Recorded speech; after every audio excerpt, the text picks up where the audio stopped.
good day everyone to our dear participants and guests from the Google Meet and FB Live and YouTube Live. Thank you for being patient with us. We request all of you to please stand by and open your cameras but keep your microphone on mute. The program will begin in a short while, and to confirm your attendance, kindly type your complete name and section in the chat box and take a screenshot. Aside from that, you may answer the Google form to be sent later and for attendance. Thank you. Okay, to start our program, we will have first a prayer, followed by the national anthem, and SBNHS hymn. So let's bow our head and feel the presence of the Lord. Dear God, thank you for the opportunity to meet together. Please help us to come together to make this institution reflect your kingdom. Breathe life into our ideas and decisions. Help us build a team that has love and respect at its heart. Give us the strength to continue working for your kingdom in this time of pandemic. Lord, come give us the inspiration to be the best we can be. May we be a shining example of your goodness and truth within, wherever we are. Inspire our thoughts, discussions, and ideas, and continue to remind us that all that we do here today, all that we accomplish, is for the pursuit of truth for the greater glory of you. We ask these things in your name. Amen.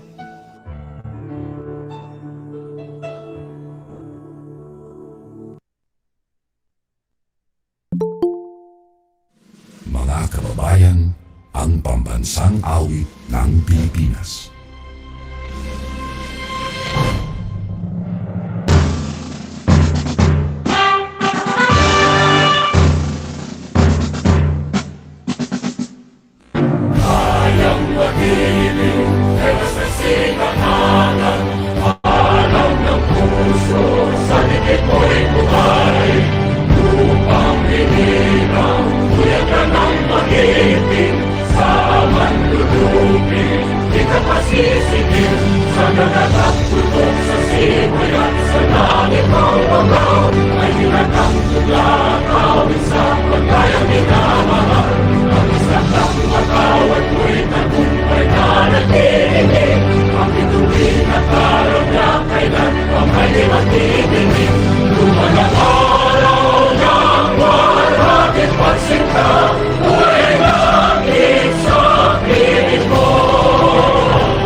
National High School na bilang paaralan dito sa puso.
Ladies and gentlemen, it is our pleasure to welcome you here this afternoon to a webinar hosted by the Young Rising Entrepreneurs Club with the theme Taking the Step on Becoming an Entrepreneur. I am Joshua De Los Santos, the grade 12 representative of Young Rising Entrepreneurs Club. And I am lovely Yashumi Salvador, the Vice President of Young Rising Entrepreneurs Club. And we are the Master of Ceremonies for today's webinar. For those who still hasn't confirmed their attendance, please type your complete name and section in the info messages or in the comment section if you're in Facebook Live or YouTube Live. And don't forget to take a screenshot and answer the Google form. Thank you. Now, we would like to call our club advisor, Mrs. Lenny Defensor, for the welcoming remarks, followed by Mr. Rolando T. Amistoso for the statement of purpose. Thank you, Lovely and Joshua. Okay, happy afternoon to one and all. We gathered virtually here today to conduct our first webinar in entrepreneurship with the theme, Taking the Steps of Becoming an Entrepreneur. With great honor and pleasure, I would like to welcome, nandito na ba ang ating wala? Our senior high school coordinator and TLE department head, Dr. Angela K. Yes po, ma'am, nandito na po siya. Okay. Nandito rin si Dr. Baile. Angie. Okay. I also welcome, nandito na rin si Dr. Bailey Lovely. Okay, tingnan. Wala pa po, ma'am. Wala pa po, ma'am. Ay, kung maka-attend si ma'am. Okay, thank you, ma'am. Ma'am Olaman for spending your time with us. I also welcome our 3 resource speakers who are spending their valuable time with us today. Thank you so much po, ma'am and sir. I wholeheartedly welcome all the participants, those who are joining or watching us today via FB Live, YouTube, us today here in our Google Meet conference. Thank you so much. The critical ingredient is getting off your butt and doing something. It is as simple as that. A lot of people have ideas, but there are few who decide to do something about them now. Not tomorrow, not next week, but today. The true entrepreneur is a doer, not a dreamer. That is in accordance with Nolan Bushnell, an entrepreneur. So once again, I welcome everyone to this webinar initiated by the Young Rising Entrepreneurs Club. Thank you so much and God bless you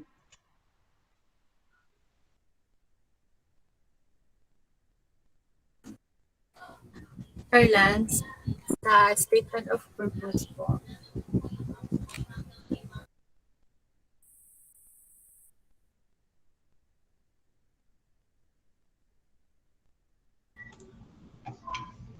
A pleasant day to everyone.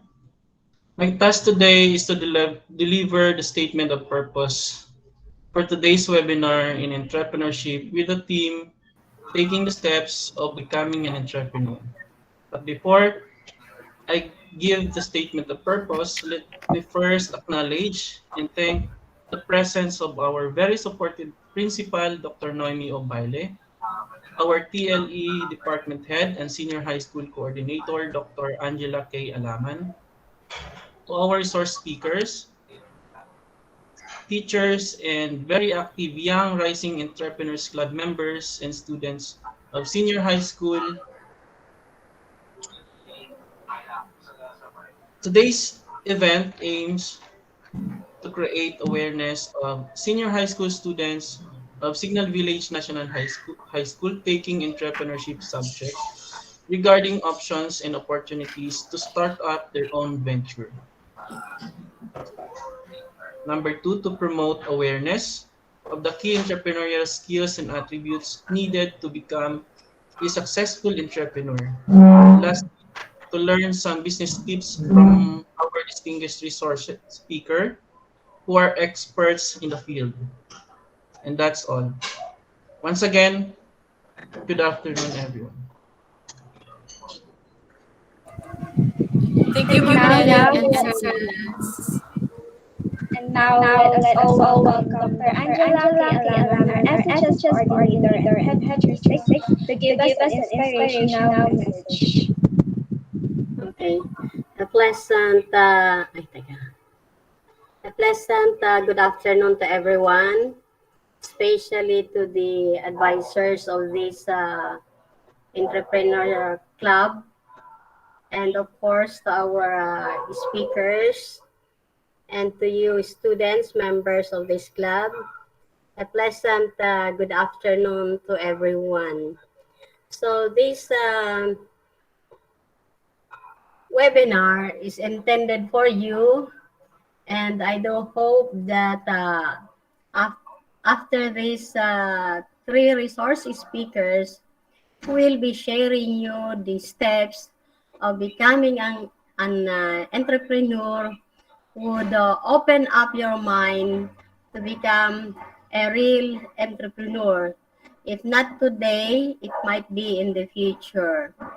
Remember that being an entrepreneur is that you have a vision, and your vision is that to create something. So it is timely that in your competencies that is being developed by DepEd and also the Commission of Higher Education, with the help of this TESDA regulation, all the topics really are opener for you young generations, for you to apply, if not today, later, what you will be learning. And of course, to unfold your skills and learn more. Take note that education is a never-ending process, and don't stop learning. And of course, for you to accept also challenges with your initiative to innovate something that is really in, or that is trending in our business today. Uh, and let me share you what I have read this morning when I was invited. Listen to your instinct. It's important to ask and listen to others for advice and guidance, but measure this input against your own instinct as well. Blindly following someone else's strategy don't really help as an excuse for failure, and doesn't help you learn along the way. So, ABM students, continue upgrading your knowledge and skills when it comes to entrepreneurship. Remember that entrepreneurs are millionaires, and looking forward that someday one of you will be a successful entrepreneur. Good day and mabuhay. Merry Christmas, everyone. Thank you, Ma'am Alaman. Good afternoon po. Merry Christmas din po.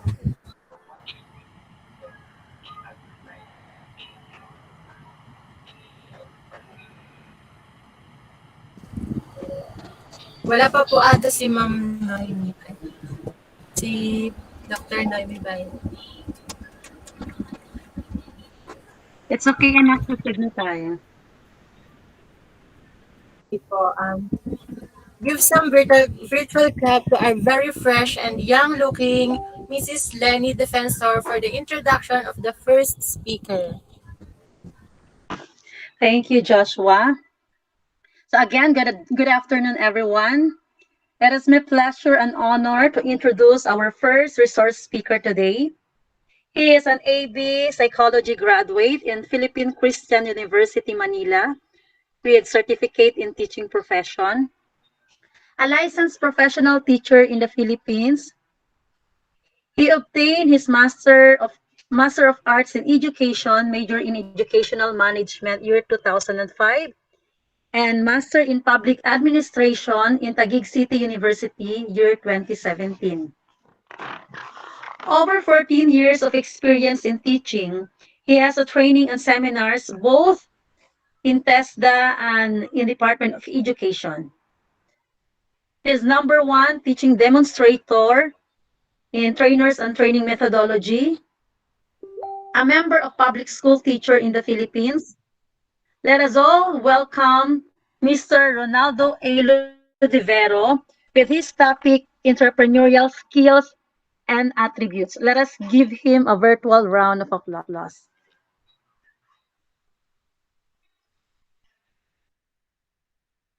Sir,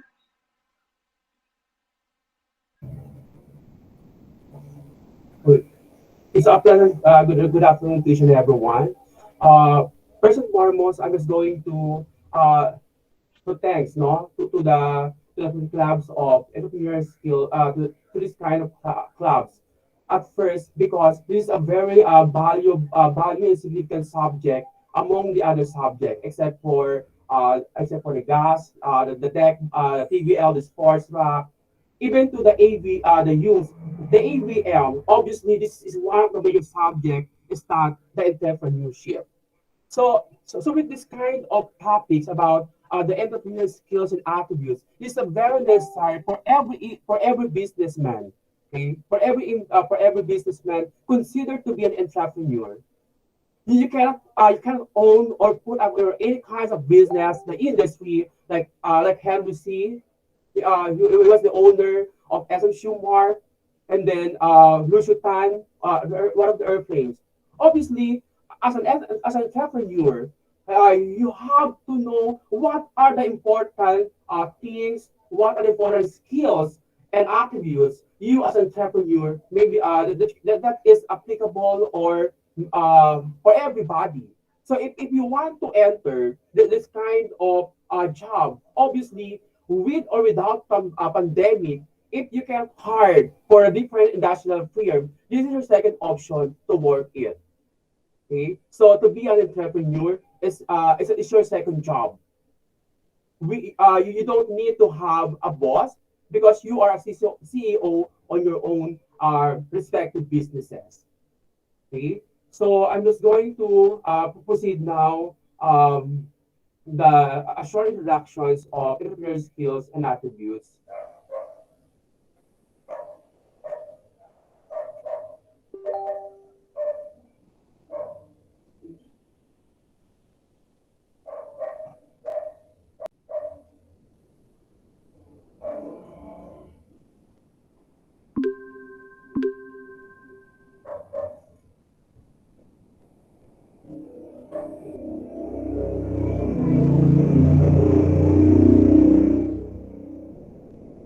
Okay, so the entrepreneurial skills and attribute class is necessary for everybody, especially if you're the owner of one business or any kinds of industrial firm here in the Philippines. It's either a single proprietorship, partnership, or a corporation. So, what are the necessary skills and attributes? Okay, proceed. Okay, so entrepreneurial skills can encompass a broad range, a varied skill set, settling in the technical skills, leadership and business, management skills, and creative thinking because entrepreneurial skills can be applied to many different job roles and industry. Developing your entrepreneurial skills can mean developing a series of skills asset for instances to be successful business owner. You may need to develop your business management skills to build and maintain successful a project. Teams you might need to improve your leadership and communication skills. Now, if everybody questioning about why are we going to make a business plan presentation? Okay. Obviously, this is one of your introduction that you can use it once no nagkaroon tayo ng sariling business. Okay, what will be your objectives, what will be your case analysis, but all in all you have to focus on what kind of budget, no, ano ba yung budget na pwede natin ibigay for this kind of business, for this kind of business kasi that's not necessary. Otherwise you have skills, no, aside from skills and attributes that you know as an entrepreneur, it is important for you to study the coverage and the different parts of the business plan presentation so that you can present this to anyone once they're going to put up their own business as well. Okay, so proceed.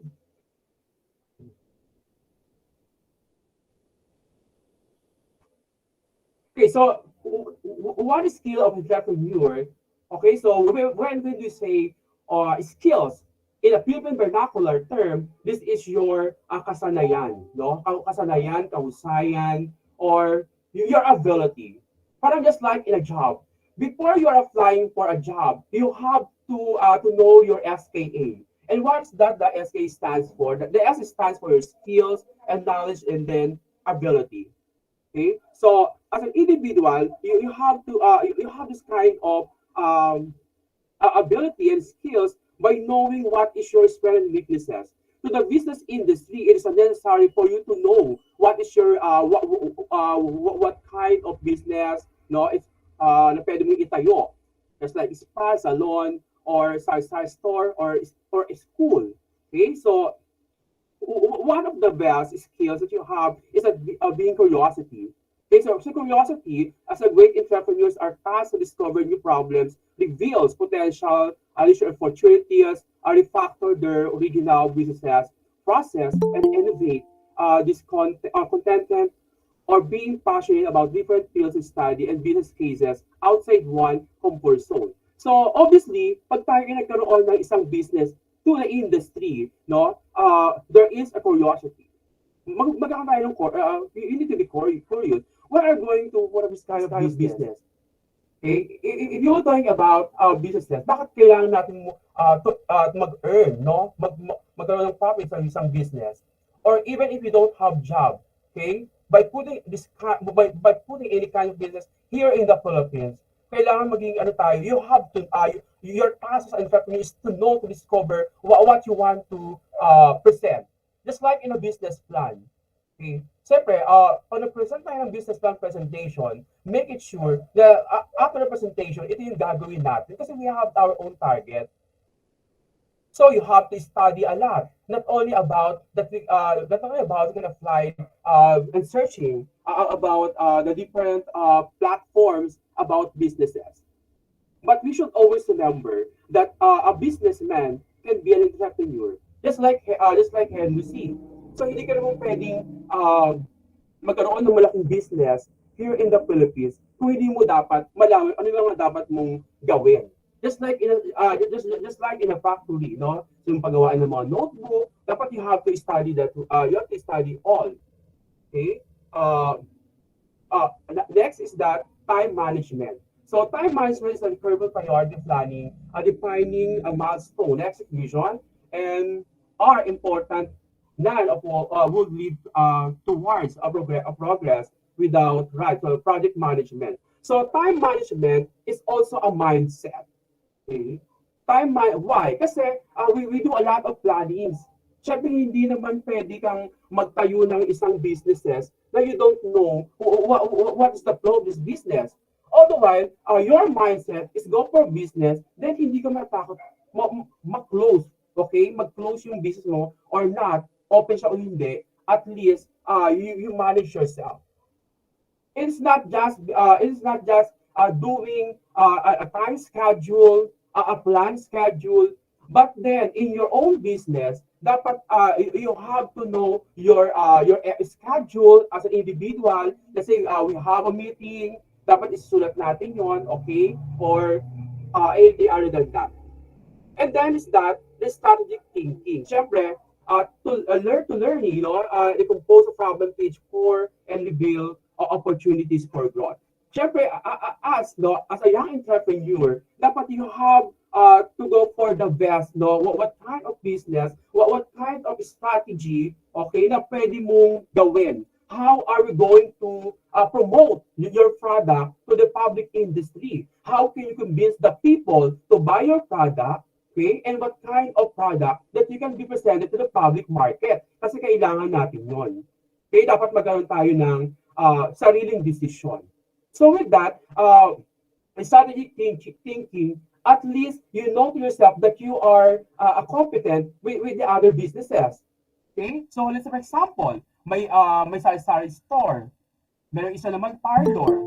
Di ba kung if you think on that kind of places na maraming ganyang business, dapat you have to create one businesses na pwedeng papasok o papatak sa isang lugar wherein makukumbista ka agad ng customers. Just like a marketing strategy. To the marketing, that is a vice versa of sales and promotion by using flyers, advertisement, at the same time, a lot. No, by giving a flyers is also an example of your best strategy for your business. Okay, not only that, to convince also the customer, to inform the public, to inform the people about about your business, etc. So with that, you can earn a lot of money. Okay? Magkakaroon kayo ng maraming pera. Why? Kasi maraming papasok.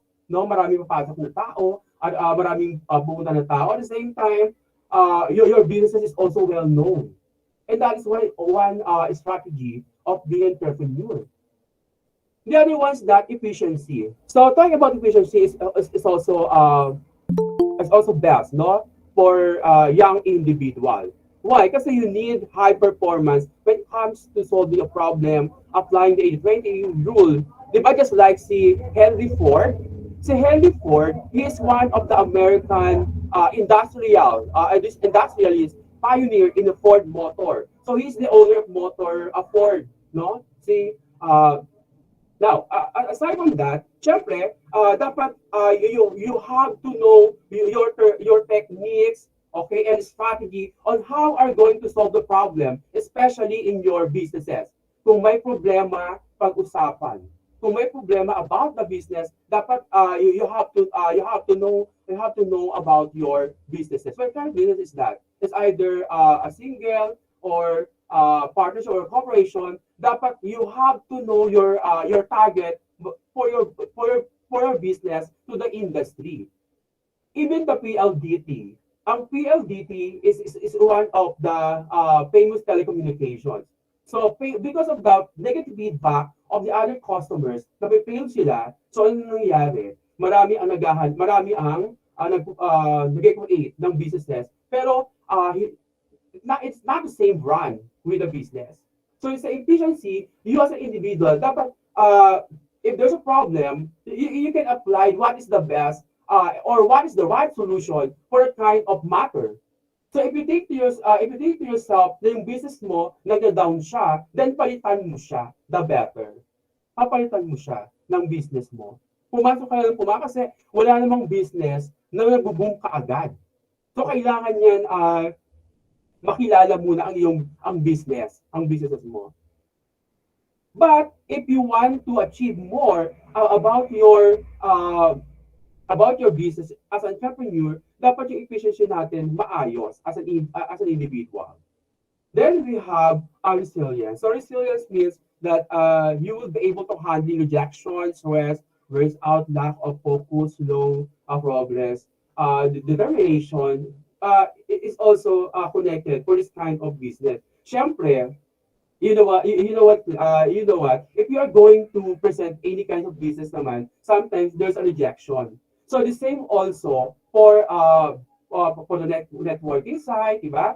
To the networking side, as long as you can present any kind of proposal, pag na-reject ka, okay lang. So there is no problem about it. Okay, there's no problem about it. Okay lang yung magkaroon ka ng stress about your businesses kasi you don't know. Let's say your business is about Honda Philippines. No, wala kang pangpasweldo, wala kang sahod sa mga employee mo. Okay? So anong dapat mong gawin? Okay? So dapat kumuha ka agad kung ano ba yung problema na pwede natin gawin noon sa mga tao na yon. Are you going to hire people to work on this kind of industry or not? Or are we going to stop this kind of business to the industry? But then, as a people, no, as a people, especially magkakaroon tayo ng business, dapat alam natin yan kung paano pasukin. Kung magkakaroon man ng problema dyan or any problems about your businesses, dapat we should always be ready. and we should be ready for that. Okay, so next, so number 6,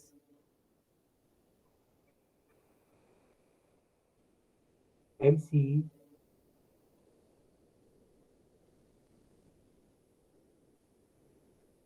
Okay, so as an entrepreneur, it's also important for you to have a good in communication. So talking about communication means is that it is a paramount for each and every individual because we need to have we need social interaction for every people, especially for your business. You can be effective in communications. Why? Because you need this for your business. Okay? So, okay lang kung merong, halimbawa, merong bastos na customer, okay lang kung, I mean, kung may mamumura ka, but then you have to know what will be your task and your job as an entrepreneur, especially if you are working out in the call center industry, like a Lorica or um, or a Convergent. Now, communication is still important. It's not just about by both parties. But then for your business, kailangan natin ito as as a young entrepreneur. Dapat magaling tayo magsalita, magaling tayo maghikayat, hindi tayo basta you go for a mindset of winning. Na dapat, if you're going to present a businesses for one client, okay, so okay lang. Okay? So it's a time that ano ba yung pwede natin gawin? How we convince this kind of people? So communication is still working.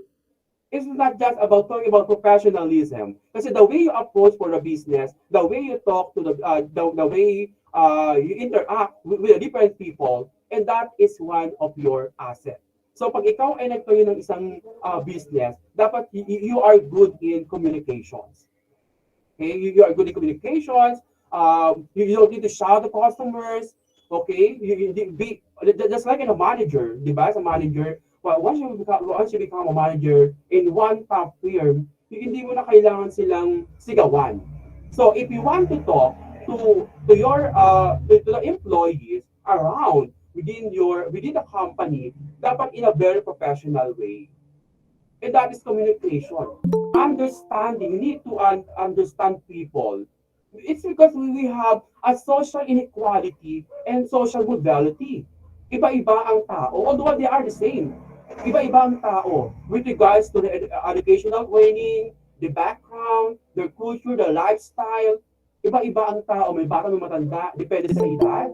Okay, siyempre, bibili sa'yo ng, let's say, mayroon kang paninda sa palengke or gulay. Alam mo naman yung bata bibili. Okay? So, dapat, you have to approach that kind of children in a nice way. Hindi yung pag sisigawan, kung bibili, sigawan mo ka agad, magalit. Kasi siyempre, hindi na yung bibili sa'yo. And the best thing for communication is that for understanding the young individual. Iba-iba ang tao. The customers are not the same. Iba-iba ang mga customers. Regardless sa edad nila, sa age nila, regardless sa income, yung kanang educational training, di ba? So with this, we can recognize people, okay, kung siya ay magaling magsalita, it's also in your business. So sa business, kailangan marunong tayong maglaro. You know how to play people. You know how to approach people. Ay, ito palang tao na to. Or sometimes, if you are going to present a business proposal, dapat you have to search the background of your client. Importante yan. Okay? So, pag-iisipan natin ganito, what would be your best strategy to approach this? Siyempre, you can talk to this kind of individual if they are professional. So kung professional sila, dapat maayos tayong, di ba, maayos tayong magsasalita. Sometimes kasi, in the business industry, as long as you have the client, as long as you have the prospect, di ba? Sometimes there's also a matter of discrimination, but you have to convince them. Kasi si Hennessy, as si Lucitan, nagsimula sa pagiging mahirap. Diba? Nagtinda rin si Hennessy, nagtinda yan ng sigarilyo. Hanggang sa nagkaroon ng sarili ng business sa paggawa ng sapatos, hanggang sa nakilala. And that's it. We need because of the people. Kasi you need connections around. Kapag ikaw ay merong business, sa industry, kailangan marami tayong connections. And one of your best attitude for this is being a friendly. Friendly to your, di ba sometimes kasi ninyo, pag may tindahan ka at mayroon kang magandang approach mo, yung client, yung customers, babalik sa'yo yan. Why? Kasi you are good in communications. Hindi yung sisigawan mo sila, tapos mumurahin mo, di ba? Ikaw, hindi dapat ganon. Pag ikaw ang may-ari ng negosyo or any kinds of business here in the Philippines, dapat you know how to deal with different people. Kasi iba-iba ang tao. Iba-ibang tao. Especially for the young ones. Next is that the networking. So sa networking, this is also very common here in the Philippines. Diba? Meron tayong front row, a lot, no? Marami, pumapasok lahat. Sa networking is a growing network, facilitate business opportunities, partnership deals, finding some subcontractors or future employees, expands the horizon. Okay, so pag sinabi natin networking side to your business, it depends on your business. Pwede mo iyain pwede mong iyain yung kaibigan mo, pwede mong iyain yung kaibigan mo, your family, even the public officials, na mag-join sa'yo about your business. Or you can create a pyramid about your business. Di ba? Gaya ng mga brand row, yan yung mga nag-exist na. They are working in networking site, di ba? So, pag nilagay ng network, maraming mapasok na nakita sa iyong business. Well, kasi maraming tao. At yung tao na yan, kapag natikman ang iyong business, and I can assure 100%, magkukumbins siya ng ibang tao to join and to buy your product. Like Natasha, di ba? Yung Natasha, i-present ko lang yan sa tao, bumili yung tao, nagustuhan yung product mo, I can assure you, i-refer yan sa ibang tao. And that is how the business is grow. So sa networking side. Just like now, pag ikaw ay isang kang teacher, then mayroon kang networking side sa mga sales, no? Pwede silang kumilos sa'yo kahit hindi ka na magtrabaho. They can earn a profit. Kasi kasama mo sila. Or sometimes, mayroon mga business industry, or before maging member ka, dapat you have to pay at least 8,900 for the business, okay, for the product. Then after nyan, magkukumbis ka na iba. Okay, so yung if you have 5 friends, no, na bumili ng product na yon, edi may percentage ka doon, you can get, I think, 5,000 or 10,000 or more than that. So, ang laking bagay ng networking sa industry. Even your business is about a motor or any kinds of businesses. Networking is still unnecessary for your business. Kailangan mo siya. Kasi you need connections for this. Hindi naman pwede tayong, alam mo yun, hindi tayo pwedeng kumuha ng basa-basa ng tao. And you are looking for the potentials individual also. So sa networking, with or without working, they are going to work for your group. Sila yung magtatrabaho sa'yo. Sa iba pa rin, sa ng negosyo, na marami kang kakilala at marami kang kaibigan. Next, we have the finance. Of course, as an entrepreneur, dapat you have to ask yourself, how much is the capital of your business? Diba? Okay, magtatayo ka ng isang sari-sari store, dapat at least 30,000. Or magtatayo ka ng isang spa, dapat at least you have the capital at least 2 million or 1.5 million. So this is unnecessary. It's because the money, pag wala yan, they can't work. Pag wala kang budget about your businesses, hindi siya mag-grow, hindi siya makikilala. Okay? So, syempre, kailangan, pag nag-put up tayo ng business, dapat alam natin, number one is that, the capital. Parang just like in your home, di ba? If your mom and dad give you 1,000, how will you budget the said amount? Okay? Siyempre, kailangan mag-invest sa bangko, kailangan mag-save ng pera, di ba? So, sa 1,000, hahatiin mo na lang siya. Kasi yung 200 sa food, yung 100 transportation.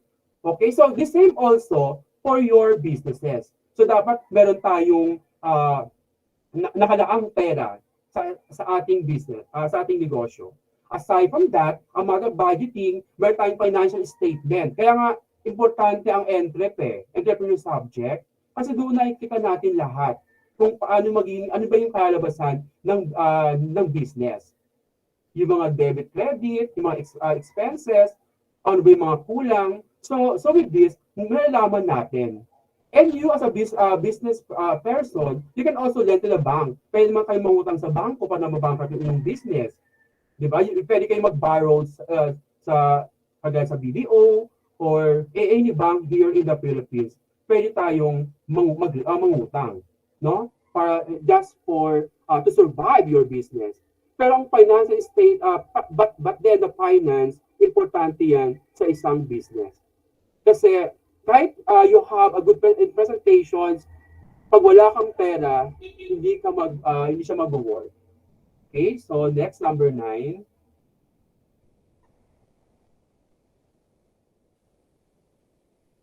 Okay, so the number 9 skills is yung branding. So pag sinabi natin branding, this is a building a consistent personal and business brand tailored to the right audience. So ibig sabihin class, ibig sabihin for this kind of skills, we can entertain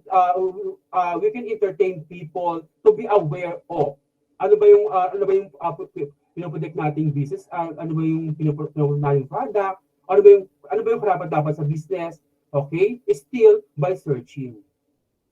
And then, as sales, of course, it's also sa sales, importante yan sa business. So kung hindi maganda ang marketing strategy mo, mababa ang sales mo. Kasi importante yan eh. Marketing is the heart of industrial company. Without marketing, hindi makikilala ang business mo. Okay? So just like in sales, syempre pag walang masama sa nagtitinda, okay? So walang masama sa nagtitinda, walang masama sa nagpo-promote. Although, sige, let's say, you go to Ayala now, pumunta ka sa Ayala, di ba? You don't know, naka-Amerika, naka-long sleeve, tapos may bag, yung pala magbibenta ng encyclopedia, mga ganyan, no? So that's also an example of sales. So sa sales, marami tayong pwedeng maging strategy for your business. Kung paano ba kikita yung pera, okay? Of course, it depends on your marketing and strategy. Di ba just like in a call center, so kailangan kahit murahin ka ng kliyente, dapat yung kliyente mo na yon bibili sa produkto na pinopromote mo. Okay? Dapat yun. Kahit na sigaw-sigawan ka pa sa telephone, dapat you have to convince your client to buy the product. Kasi importante yun eh, na makuha mo yung attention niya in order to pay off. Just like for the business.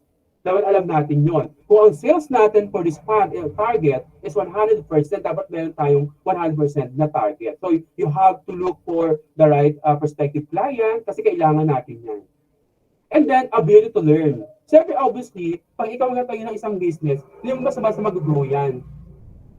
Okay? So, dapat matuto ka rin.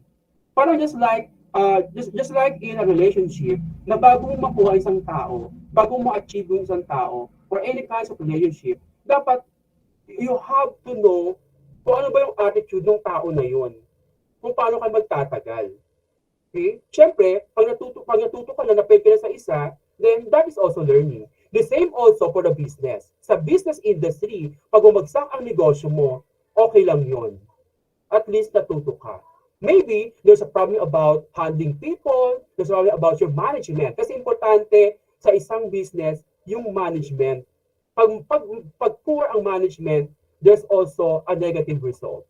Pero you as a young entrepreneur, kailangan mo na nating, you have to adapt, you have to create, you have to know. Kailangan nating matuto. Kasi if you don't understand, don't go for businesses. Kasi hindi tayo naglalaro. Hindi ka nagnegosyo para mabankrupt. Dapat you have to search any knowledge to the internet, marami sa Google, di ba? In-search lang yun sa Google, lalabas na kaagad yan. So you as an individual, dapat matutunin tayo. At, of course, you have to approach the right customers. Kasi ang customer, importante yan sa isang negosyo. Pag ang customer, hindi magandang approach mo, hindi na yung babalik sa'yo. Okay? Next, we have a business strategy. So, sa business strategy, depende yan kung what types of businesses that you can present to the public market. Siyempre, kung ang business mo is about passion, di ba, like bench, di ba? So, kailangan more on advertisement ka dyan. Okay? Advertisement, more on ads, no, sa televisions, newspapers. Kasi we have many so mass media. No, meron tayong mass media na pwede nating i-connect ka agad. So, business strategy, diyan pumapasok yung marketing strategy. Na paano mo ma-promote yung business? Ano ba yung dapat mong gawin as an entrepreneur? Siyempre, number one dyan, by giving a flyering. Okay? So, mag-house to house ka, mag-product demonstration ka. Okay? You can do online working. Di ba? I-apply mo na rito yung mga networking site, yung mga friends mo, invite mo to buy your products. Okay? So marami tayong marami tayong strategy na pwede nating ibigay, no, sa ibang tao. Okay? Not only that, your education and career outlook. Siyempre, importante naman meron tayong knowledge about the business. Kaya nga, alaking blessings, no? Kasi may subject na entrepreneurship. And the entrepreneurship is one of the major subject in the ABM. So, hindi siya basta-basta lang na subject. Kasi you're just going to present a business presentation, then after that, may final defense. So, importante yun. Okay? So, kapag nag-click siya, magiging maganda ang iyong negosyo. So, in other words, your education, background, and training is necessary for your business. Saka huwag kayong papalok sa isang negosyo na hindi nyo alam, na you don't have any interest. Halimbawa, kung ang skills mo ay mahilig ka mag-guperet, mahilig ka maglinis ng paa, edi magtayo ka ng parlor, para at least kung wala mag-gupet, hindi ka mag-gupet, at least you know your business. The same also to the educational setup. Sa educational setup, dapat you have to start from the preschool, di ba? Little by little. Let's say, 2021 ang nag-enroll ang dyan mo ay 2, 2022, 5, hanggang sa mag-boom siya. And that is for the business. Hanggang sa mag-boom siya. And don't go for the business na hindi nyo alam. And don't go for the business na hindi nyo alam. Okay? So, halimbawa, magkatayo ka ng computer shop. Computer shop, it should be a single or a partnership. So, alam mo naman na you have capital. Siyempre, kailangan alam mo yung mga tao na ilalagay dyan. Yan, basta secretary, may mag-share ka. Okay? Importante yan. So, don't go for any kind of business na you don't know about it. Pag hindi mo alam ang negosyo na yun, huwag mo siyang papasukin. But then, if you are interested by heart, kasi pag ikaw nagtayo ng business, dapat nasa puso mo siya. No matter what happens about your business, mag-boom siya, mag-fail siya, okay lang. You need to take the risk kasi kailangan mo siya. And you, as an entrepreneur, dapat you have to get all information about your business. Importante yan. Para alam mo kung paano mo siya gagawin, paano mo siya ipopromote, strategy, lahat. You have to know your business. Kasi importante yan. Not only about identifying kung ano yan, kung single ba yan, or corporation, or partnership yan. Hindi lang yun. Okay? So, syempre, kung magandang yung education and training, you can share more ideas about your business. Marami tayong maibabahagi na pwedeng ibigay sa isang negosyo. Okay? So, pwede tayong pag nag-click yan, you can be a millionaire. Syempre, kahit naman sino gustong yumaman. Now, in education, if you want to promote higher position to the agency, of course, kailangan after ng 4 years, mag-aral ka muna ng 4 years, mag-MA ka, mag-doctorate ka, then you get all the certificates, etc. And that will be your passport for the highest promotion, for the highest position. The same also sa isang business. Dapat you have to start from the lowest. Hindi tayo basta-basta, alam mo yun, nag-grow ka agad. Kasi obviously, kilala mo ng tao o ng customer mo, kung ano yung business mo. But if you have the higher education, alam mo na yung magiging, alam mo, you have a better understanding about your businesses. Okay, so next. Okay, so we have here the main important skills of an entrepreneur. So pag sinabi nating adaptability, syempre obviously, you have to know your business as well. Importante yan. Na alam mo, for example, ang business about computer, no? So dapat alam mo rin kung anong, ang i-hire mong tao, nakarapat-dapat yan. Dapat alam mo rin kung ano ba yung trends na negosyo sa ating bansa ngayon. Now, it's because of the global pandemic, syempre, marami tayong mga, pwede tayong sa online, di ba, networking. So, marami tayong pwedeng puntahan. Pero, as a entrepreneur, dapat yung adaptability, ma-adapt muna natin kung ano ba yung business na pwede nating i-promote. And the other one is the persistence. Kapag sabi natin persistent, that you can work on your own to do the right things for your businesses.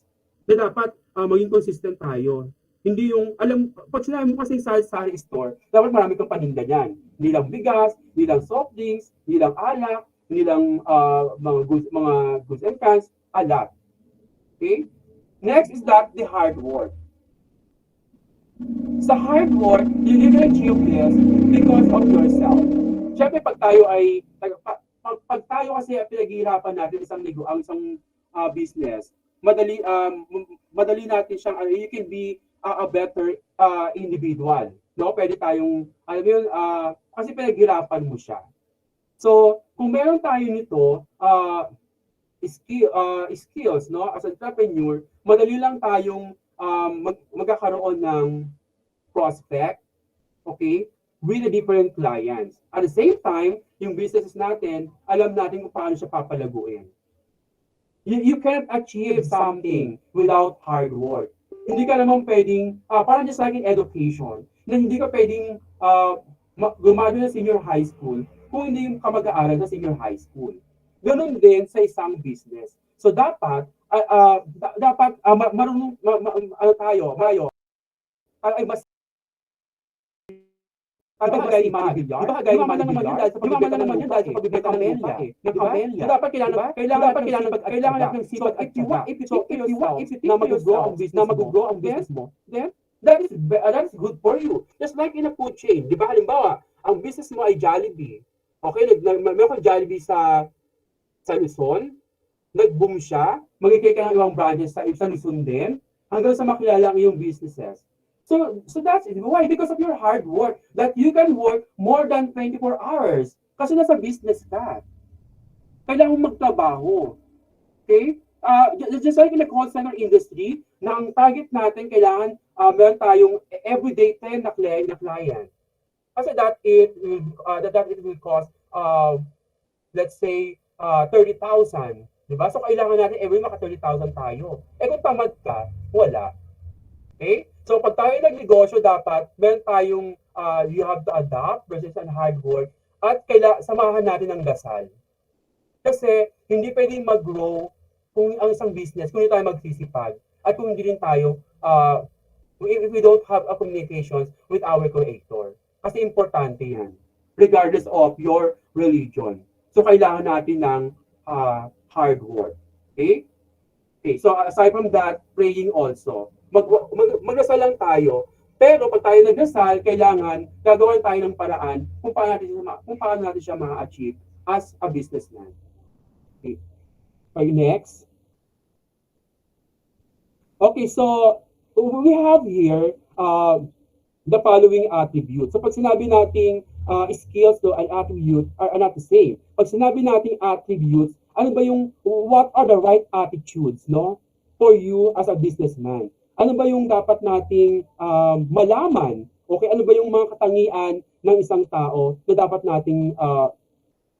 nating gawin as entrepreneurship? Siyempre, you have to develop the following business management skills, teamwork, leadership, communication, listening, customer service skills, financial skills, analytical, critical thinking skills, strategic thinking, and then time management, to organizational skills, and branding, marketing, networking skills. Siyempre sa business management skills, dapat you know your people to work in your businesses. You know how to handle people. Importante yan sa isang negosyo. Di ba parang sa isang bahay, kung gusto mong tumagal ang katulong mo, you have to give all the benefits for them. Bigyan mo siya ng SSF, bigyan mo siya ng PhilHealth, bigyan mo siya ng sweldo every month, i-treat mo siya as your family. Kasi and I can assure you, tagal siya. The same also for the business. If there's a reason behind, why, bakit may mga tao nag-resign sa isang kumpanya? Kasi hindi maganda ang management. So that's it. The other one is that the teamwork. Siyempre, kung ikaw ay may ng business, kailangan meron tayong, sabi natin, leadership quality. Siyempre, mag-lead, ikaw yung leader eh. Parang just like in a marketing, ikaw nag-create, ikaw nag-produce, ikaw nag-advertise. Siyempre, alam mo na yung kung sino yung mga tao na pwede mong i-promote. Diba? So, kailangan you as a future employee, magkaroon tayo ng magandang samahan sa isang kumpanya para mag-grow siya. Kasi we cannot achieve the word success without this kind of people. Hindi naging SM Schumer kung walang manpower. Okay? Hindi pwede maging Ayala yan kung walang tao. So dapat mahalin natin. Then of course, communication listening, that you have to adapt, okay, what are the feedback of people about your businesses. Kasi importante yan. Marunong tayong makinig. Hindi yung pag tayo immune ng customer, wala na.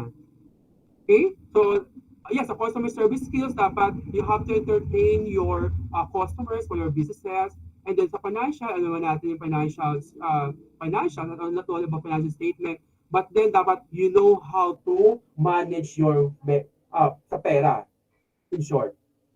Diba? Parang you as a student, binigyan ka ng 100 pesos, dapat yung 20 pesos nakasave yan kasi buwana. Okay? Kasi nagkakaroon siya ng interest. So nagkakaroon siya ng invest. Okay, so pag kumikita ang business mo, dapat i-save mo siya sa bangko. Kasi you don't know, baka ang business mo mag-bankrupt o hindi. So importante mag-save tayo bilang isang magiging future entrepreneur. Kasi the capital relying to what kind of your business to the industry. Importante yan, yung capital. Okay? And analytical or problem-solving skills, you have that. Siyempre, you have to analyze what kind of problem arising about the businesses. Dapat alam natin yan. Okay? Ito yung problema. Kung may just like in industrial firm, kung may problema sa isang employee, pag-usapan na agad, right away, para wala ng conflict. Okay? Kasi nandun ka para magtrabaho, hindi para makipag-away, hindi para makipag-dismissan, hindi para gumawa ng mga bagay-bagay na hindi man dapat na ginagawa. And then, strategic thinking and planning skills, dapat you must know how to plan. Diba? Your business. Kaya nga meron tayong subject na entrep eh. Okay? So, importante yung business plan presentation. Importante yan. Then time management organizational skills. And then, of course, sa marketing, marami tayong marketing strategies na pwede mong gawin about your business. Especially if you have more friends to the networking, to the industry, madali lang mag-grow ang iyong business. Siyempre, may kaibigan ka sa Luzon, you have friends in Japan, you have friends in Visayas, di ba? So, ang laking bagay yan. But, depende pa rin for what kind of business that you can open to the public market. Okay, next. Well, that's attributes.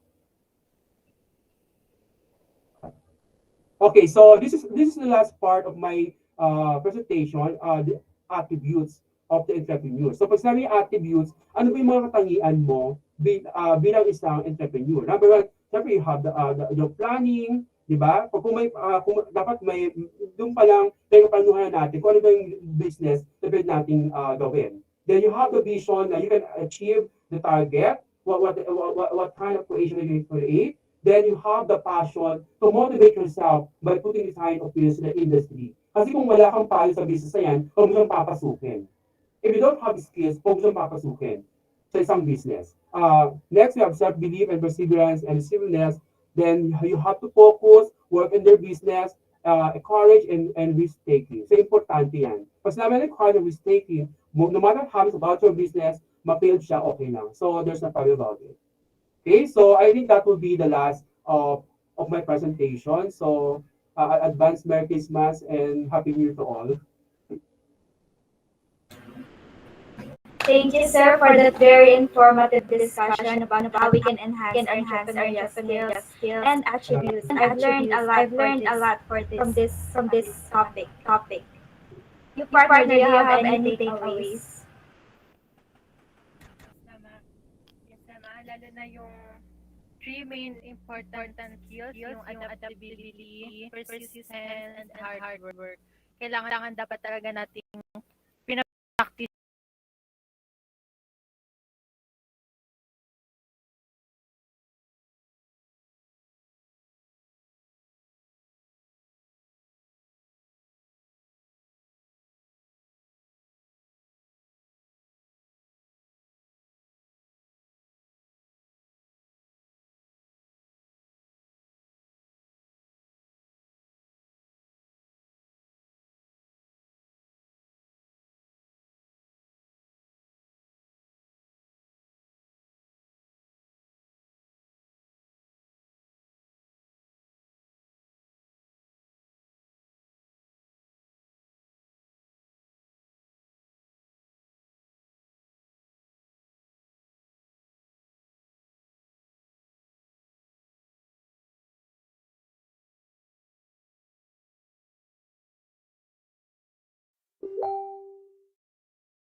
Came out of nowhere, caught my eye by surprise, and I think that you've been hearing saying,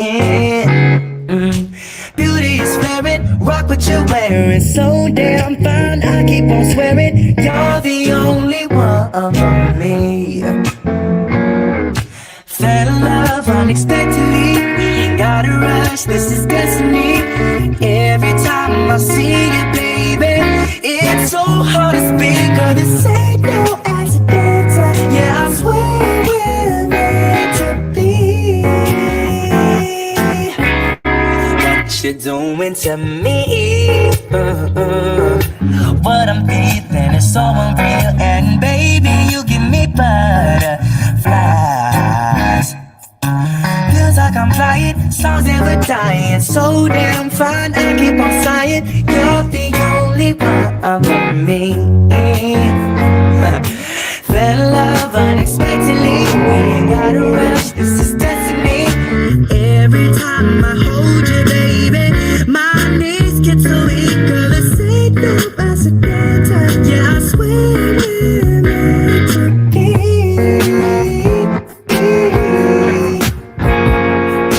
There might be people who just don't understand how two can fall for each other simply by chance, but it's God who put us here, 'cause He had a plan. Don't gotta fuss, just trust in us and let me be your man. Fell in love unexpectedly, we ain't gotta rush, this is destiny. Yeah, every time I kiss you, baby, my heart skips a beat, 'cause this ain't no accident. Yeah, I swear we're meant to be. Said I swear we're meant to be. Damn, I just won't stop the weekend, girl, this ain't no accident. Yeah, it's serendipity.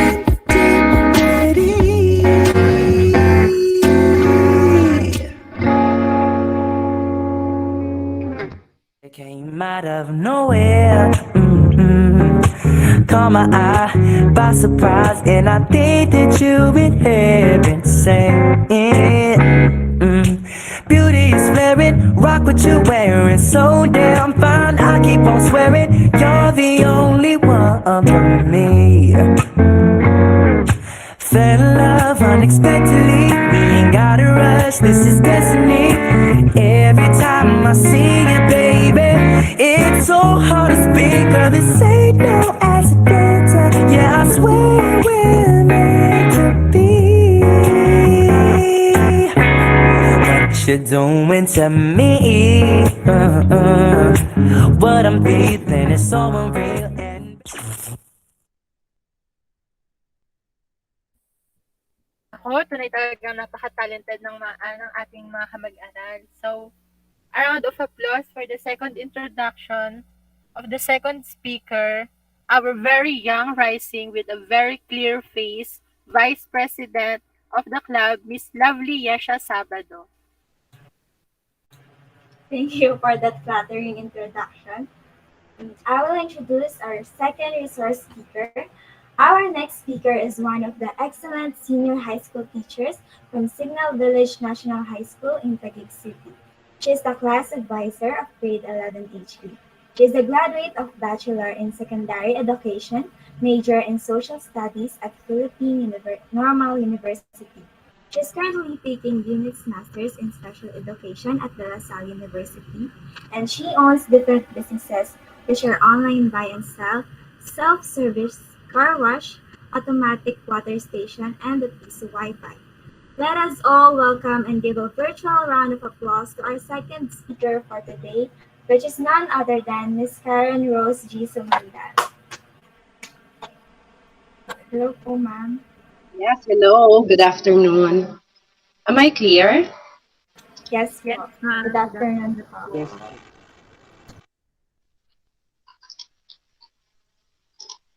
Okay, so today I'm here with you to share the different strategies to attract and keep customers. Now, before I start, may I ask who among you already started their business? Can I see a raise of hands? Let me see. Okay, we have 4 people here. Okay, 5, 6. Okay, so there's already, oh wow, madami na. Wow, so what type of business do you already have? You can type your answer in the chat box. What type of businesses are you in?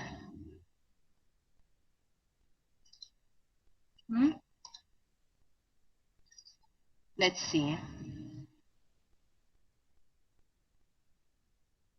Anong mga negosyo ninyo ngayon? Ayan, is it service? Is it buy and sell? Is it online? Yeah, sabi ni Christine, it's buy and sell, okay? How about the others? Ayan. Wala nang nagsasagot. Okay, let's wait. Okay, so what products do you sell, Christine? If I'm allowed to ask. Online. Si John Selwyn. Online, okay. So most probably, most of you then, no? Online ang business, no? Online buy and sell, no? Mga retailers or resellers, no? Ayan. Ayan, dalawa lang silang sumagot. Anyway, you know, the most important part, no? Ayan, reseller din si Janet, no? Okay, the most important part, no, of selling is, of course, no, or having a business is, of course, having customers, no? If there are no customers, then most definitely you don't have a business. So what's the point of having a business if you don't have any consumers or customers, no? So keeping the customers you serve can be the best marketing tool that you can have, no? Customers are the lifeblood of your business, no? So it is crucial to maximize your customer satisfaction. Yan ang pinakamahalaga sa lahat, no? So a successful business owner should work constantly to find out what the customer wants and develop products that satisfy the customer's demands, no? So when the customers are satisfied, they will not only return to support your business, but will also tell others what you have to offer. Diba? Ayan na yung word of mouth, no? Dadami sila na customers mo, no? So, there's this 10 basic questions, no? Especially dun sa mga nag-start na ng kanilang business, no? or yung mga mag-start pa lang ng business, no? There's these 10 basic questions that you have to answer, no, in order for you to evaluate if you are keeping your customers happy, no? So you should be able to answer yes, no, to eight questions, no? Or rather, you have to answer yes to 8 questions that are presented here on my screen, no? So, ano ba yung mga questions dito? Number 1, do you realize the value of your current customer? Is your answer yes or no? Number 2, do you communicate to all your customers that they are important? No? Do you have your messenger open? No? Do you have your text messaging? Ganyan, kung ano man yung mga platform na ginagamit ninyo. No? Number 3, do you encourage customers to return to your business? Ito, usually may kita nyo to sa Shopee pagka one time na nag-buy kayo ng product sa isang store, automatic may mga next messages sila ng kanilang mga products, no, na mga marketing nila, no, para to keep you engaged with their store, no. Number 4, do you tailor your services to customers' particular needs, no? Number 5, do you call your customers when they have a tough problem? Yan, ano yan, after sales yan. Number 6, do you provide unique services that your customers would find difficult to duplicate somewhere else? Ayan, yung uniqueness ng inyong product, no? Or ng service ninyo. Number 7, do your customers feel that you're concerned about their interest and welfare? Kinakamusta mo ba sila? Did they use your product? Was it effective to them? Things like that, no? Number 8, do you attempt to learn as much about each customer as possible? Or in other words, building rapport, no? Usually, dito nagkikindle yung friendship between business owner and customer. And eventually, dahil sa friendship na to, no, nagiging very loyal si customer sa iyong business, no? Number 9, do you follow up to make sure orders are filled quickly and accurately, no? Number 10, do you follow up on complaints to make sure that the resolution was satisfactory to the customer? Yan. So, dapat dito, when evaluating, no, your customer service, no, dapat ang answer mo dito 8 or above yung score mo na yes, no? So, if it's lower than that, then you need to improve on your customer service skills, no? Also, sometimes, no, we can't avoid having complaints, no, with regarding to our service or our products, no? Don't take it personally, no, guys. Because these complaints can actually be used to improve your business, no? Accept them as constructive criticisms, no? Don't take it as inggit lang yan sa business ko eh. Kaya sinabi niyang pangit, hindi maganda, hindi effective, kasi naiinggit siya. No, don't think like that way, no? Think of it as a constructive criticism, which is very helpful nga sa'yo, very positive nga, in your part, no? Kasi it helps you to improve your product or your service, no? Now, I have here, 5 ways, no, to attract customers to buy your product. Actually, it's not 5, no, kasi I have others on the 5th slot, no. So, number 1 is to offer quality products.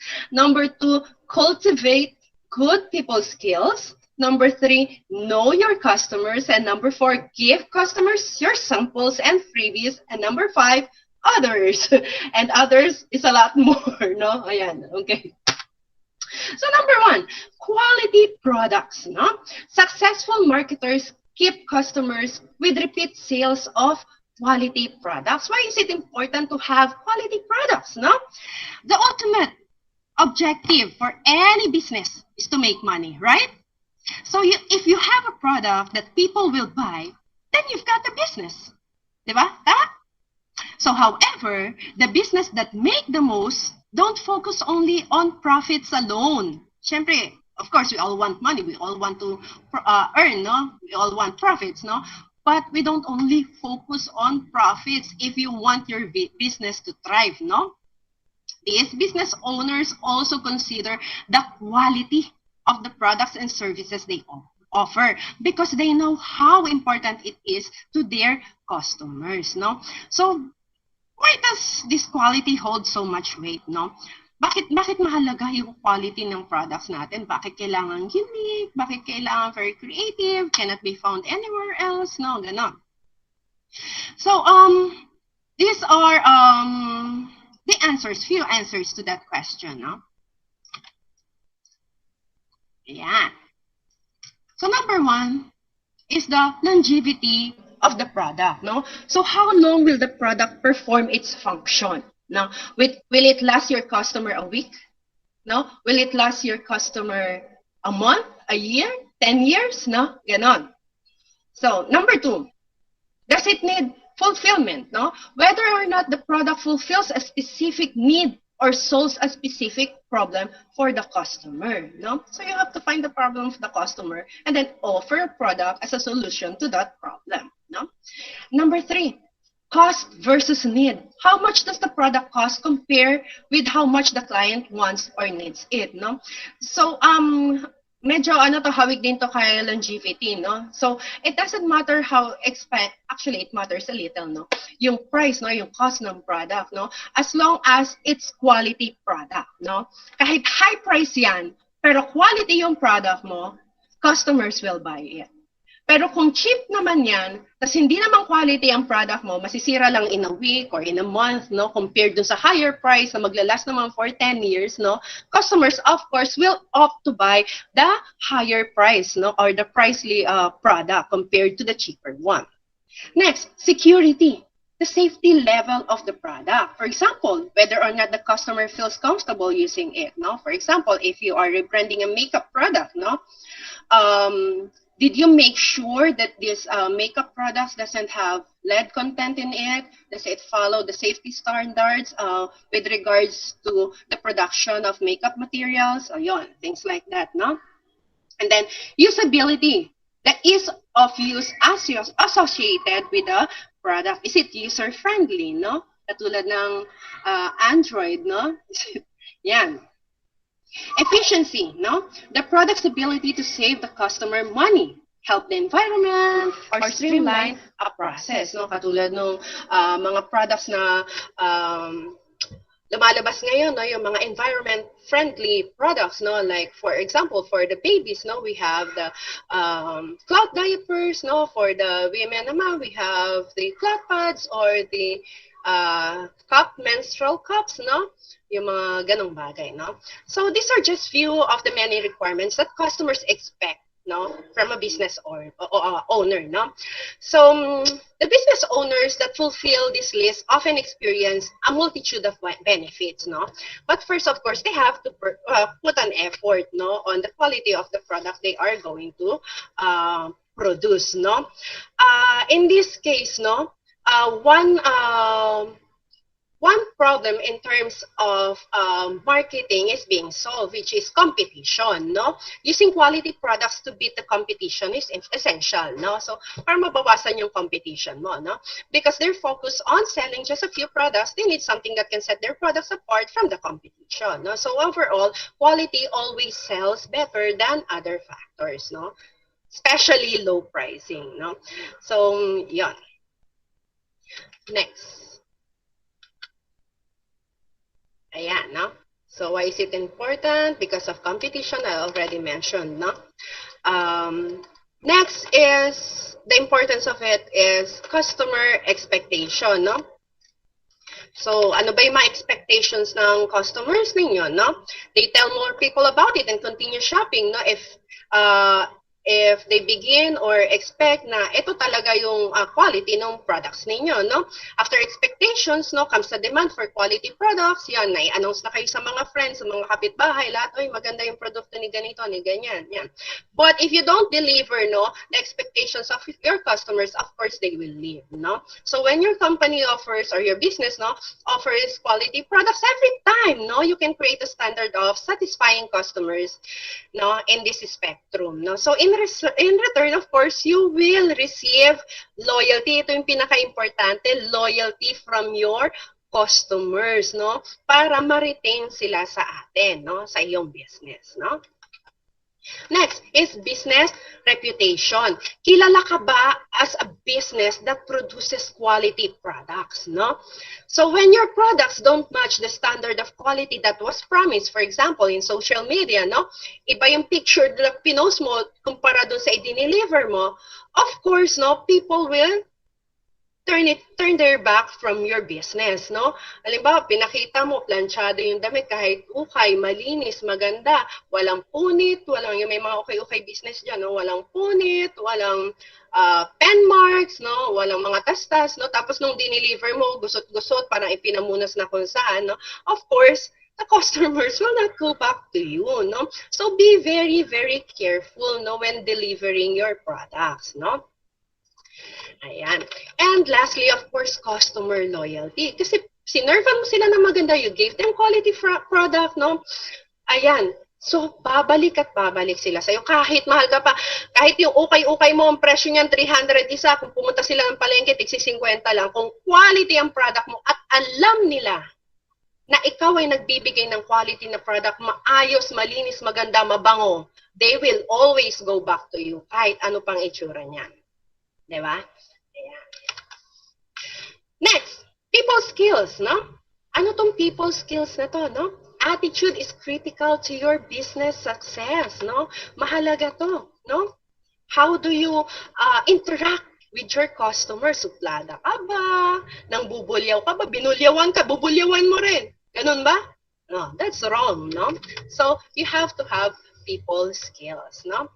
So when talking about people skills, we are also referring to customer service. Sometimes this is seen, no, before sales, during sales, and after sales especially, no? So what do you have to have, or what qualities or attitudes do you have to have in order to provide a good customer skills? Number one is respect. This is the most crucial, no, important. Though lahat yan mahalaga, no, but respect, no, is very important, not only in business, no, but in life, no. But yeah, going back to business, no, the idea behind respect is that you treat others the way you would like to be treated, no. Always put yourself in your customer's shoes, no. Paano ba gustong itrato ka when you are in the situation of your customer, no? So, how do you show your respect to your customer? Number one, you may use their name, no? If first name basis na kayo, or the last name, Miss or Mr., and then the last name, no? So, depende kung paano na yung communication ninyo, yung prior contact ninyo or interaction ninyo, paano nyo na ini-address. Or sis, di ba? O so yan, sis, pops, ganyan. Mare, ganyan, no? Second, do not ever interrupt your customer when they are speaking. No? Effective listening skills. No? Bakit ito mahalaga? Number one, they will feel very respected because you are listening. No? And also, you can correctly interpret what the customer is trying to say so that he or she will be completely understood. And you can also resolve the problem if there are any. No? Yan. Kasi pagka siningitan mo siya, the chance is you will be misinterpreting what the customer is trying to tell you. So at the end, no, there will be no resolve, no resolution to whatever crisis you are facing with that particular customer. So listen, effective listening skills. And then of course, look at them while they are speaking, no? That's another sign of respect, no? Hindi yung kinakausap ka nila, nakatingin sila, galit na galit, or may sinasabi sa'yo, no? Tapos ikaw, kung ano-ano yung ginagawa mo dyan, hindi ka attentive sa kanila. They will feel violated. They will feel unimportant. So, at the end, ang mangyayari, hindi na sila babalik sa'yo. So, face them. Look at them while they are speaking. Or kung nag-chat kayo, huwag kayong mag-reply after 30 minutes, after 1 hour. Reply immediately, no? Lalo na kung talagang nag-uusap na kayo, tapos may sinabi siyang hindi mo gusto, biglang di ka na nag-reply. 2 days ka na after bago ka nag-reply. No, not like that, no? So, continuously communicate with the customer. And then, wait until they are finished before offering a response. Bakit? Kasi by that time, you already know the solution that you are going to give. Kasi pinakinggan mo siya, no? Ito mga customers na to with problems are always going to want to talk, no? They're going to want to explain every last detail to you, no? Sometimes they're going to keep talking even after you got to the point. Okay na, may naisip ka ng solusyon, may na-offer ka, pero marami pang sinasabi, no? Pero a good business owner, no, with good customer service skills will wait patiently and let the customer talk until they are finished, no? This helps the customer feel like they're being heard, no? They can go a long way toward making the situation better, no? And in that, no, babalik at babalik sa'yo si customer because you are always ready, no, to resolve their problem with open arms, di ba? Yan. Ayan. With this, no, pwede rin nating idagdag yung self-control or not easily offended. Always remember, no, that sometimes, no, especially in after sales, no, sometimes, no, when the customer is angry, no, it's not about you. Do not take it personally, no. Maybe because there's wrong with the situation or the product or service that they have received, no. Just think of it na hindi sa'yo galit si customer, kundi doon sa nangyari sa kanya, sa naging service sa kanya. So, do not be easily offended, no? And learn to have self-control. Kahit gustong-gusto mo na mag-reply, mag-butt in, magsabi ng mga words na hindi karapat-dapat, control yourself. Still your customer, and you need your customer in order for your business to stay afloat, no? Mahalaga sila. Huwag nyo silang itatapon. Aalagaan nyo yung customers ninyo. Number 2, attentiveness, no? When a customer has a problem, he or she wants to be given the necessary attention, no? In order for the situation to be resolved. So that means more than just fixing the time, no? Or whatever is wrong, no?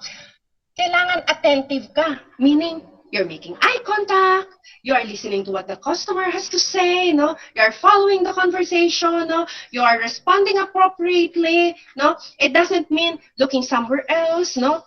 Minsan kasi tayo pag nakikipag-usap, sa halip na tumingin sa tao, titingin sa langit, titingin doon sa bahay sa likod, titingin sa mga items dyan sa baba, magkakalkal ng mga items mo, punas-punas. No, please don't be like that, no? Focus, no, be attentive to your customer, no? So when you focus on the customer, of course, you are attentive, no? So you often see a simple way that you can resolve the issue for the best, no? Just by being attentive, no? Number 3, empathy, and also by showing positive attitude, no? Empathy, no? This is the ability to sense and understand the emotions of others, no? It's essentially putting yourself, no, in the emotional shoes of the customer. Yung katulad na sinabi ko kanina, no? Many will argue that empathy is the most important customer service skill out there. Yeah, true, no? In a way, no, it is important, no? But it's just part of the puzzle, no? You don't put yourself around only empathy, no? So there are also other factors, no? Ayan. So to practice empathy, try to feel what the customer is feeling, no? Sabi ko nga kanina, di ba? Try mo, kung ikaw kaya yung customer, no? Nabigyan ka ng hindi masyadong magandang service or produkto, no? What will you also feel, no? And how do you like to be treated, no? Ayun. So, ganon. And then next is flexibility, no? So, ano tong flexibility nito, no? Flexibility, ito pinakamahalaga, no? Though, siguro minsan, lalo na sa mga nag-startup pa lang ng business, medyo magiging magastos to, no? Pero, ganun talaga. If you have a business, you take the risk, mamumuhunan ka talaga, no? Maglalabas ka talaga ng effort, ng pera, ng time, lahat yan, no? So, being flexible, it's not always, of course, giving away free products or services. Pero sometimes, it's the trick that you have to do, no? Yun yung way talaga in order to resolve an issue and for the customer to go back to you, no? In my experience, no, I've been in the online selling business for a long, long time, more than 10 years na. Ayan. Minsan kahit anong galit ng customer, minsan kahit wala namang diferensya sa item or whatever, just giving them a freebie or a sample of a different product or item from your company cuts the long story short and everyone's happy. No? So sometimes you really have to do that. Be flexible, no? Be creative also, no? Hindi baka may mga ibang ways pa aside from giving away free product or service, no? Meron siguro discount, no? 10% discount on your next purchase, free shipping, mga ganyan, 50% off, blah blah blah, ganon, no? Next is communication skills. Tama ba? Yeah. Number 5 is communication skills. Ano tong communication skills na to, no? It's just more than words, no? Communication skills go beyond words that you say, no? It involves body language, facial expressions, tone of voice, very important, no? Avoid being sarcastic. Wag mong palaging palabasin na mas matalino ka, mas magaling ka kaysa sa customer mo, no? Be neutral as much as possible, no?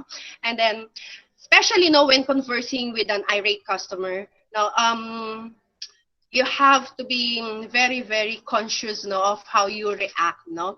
Kasi minsan, emotions take over you, no? It take hold of the situation. So, avoid that, no?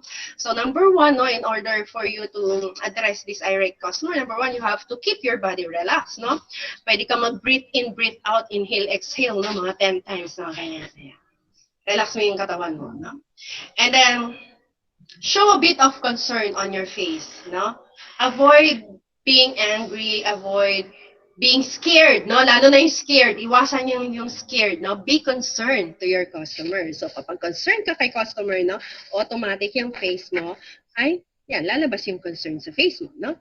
Keep your tone of voice calm and neutral. Huwag magtataas ng boses.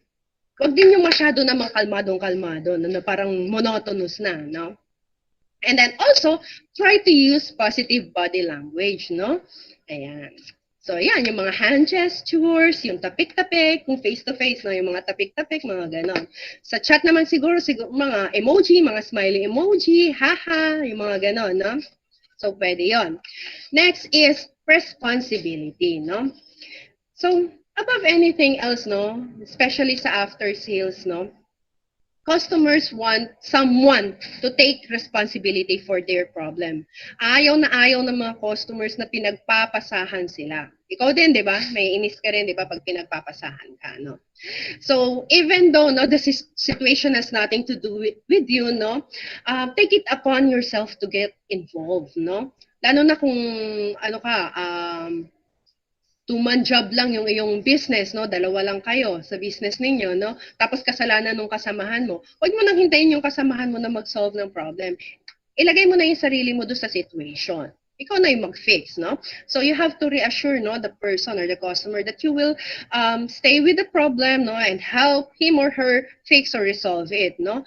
So in that way, no, kahit na wala pang final resolution, no? Kasi hinihintay nyo pa yung person involved, at least, no, yung burden, no, nung customer ay nabawasan na. At ang pakiramdam nila is they're going towards a resolution. So, ang na-avoid dun is yung pagiging irate ni customer at saka yung pag-create ng eskandalo, no, doon sa store mo, no? O kaya doon sa webpage mo, may iwasan yung may nagko-comment doon sa product mo na, ay, ganito, ano, blah, blah, blah, na sinasabi, no? So, with responsibility also comes efficiency. Ano ba tong efficiency na to, no?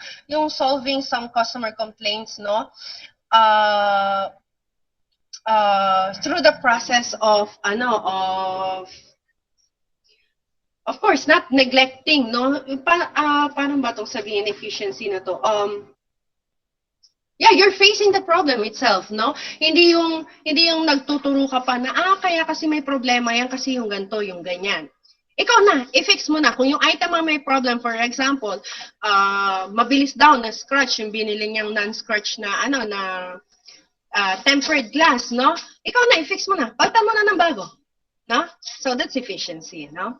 So, yung quick resolution to a problem, even if it involves multiple steps, no, halimbawa, kailangan mo pa pala mag-message sa manager mo sa kung ano-ano, may mga protocol, no, kaya lang irate na si customer, ginawa mo na agad ng paraan. Kasi at the end, yun din naman ang gagawin, no? You do the process na later, no? So, with that, no, you can make the customer feel valued, no?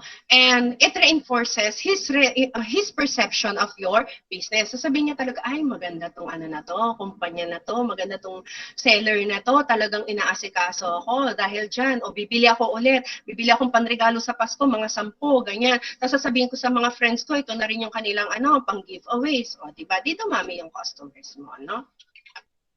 Next is tenacity. Ano ba tong tenacity na to, no? It is also known as determination, no? It is a key component of the good customer service skills, no? It is the drive to reach a successful resolution to the problem despite the work it may require, no? So medyo related to dong kanina, no? It is a motivation to go beyond the status quo in order to help a customer have a positive and enjoyable experience, no? It also cultivates the quality in yourself, no, for a truly 5-star, no, customer service experience, no. And also we have creativity, no. So no two problems are ever the same, no.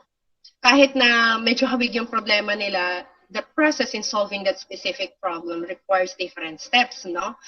So, resolving a wide variety of issues that may pop up can require a healthy dose of creativity. Yan, kailangan creative ka talaga. Kung hindi ka creative, hire someone that is creative, no? And then this creative solution can stick in your customer's mind and set you apart from other businesses who offer the same, no, products, no? So encourage creative problem solving to make your business stand out, no? Yan.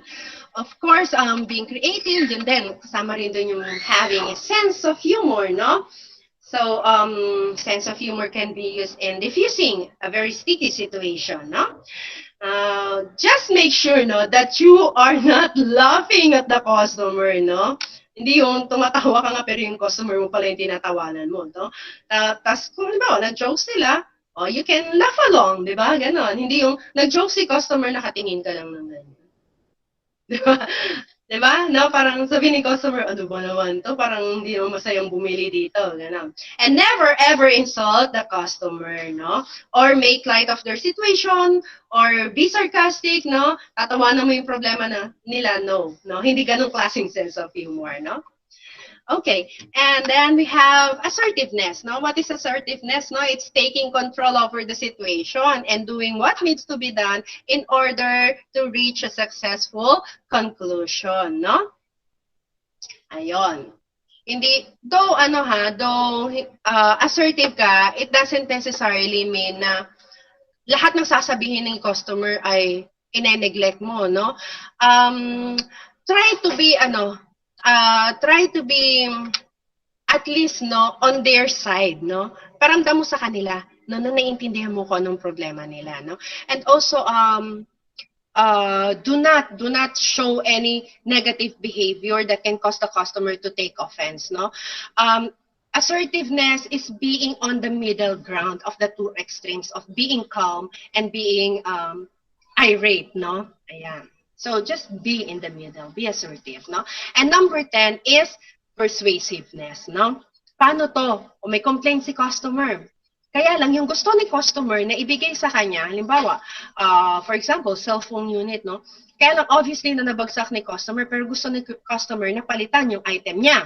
No, eh, hindi naman pwede kasi that's not a factory defect, no? So anong gagawin?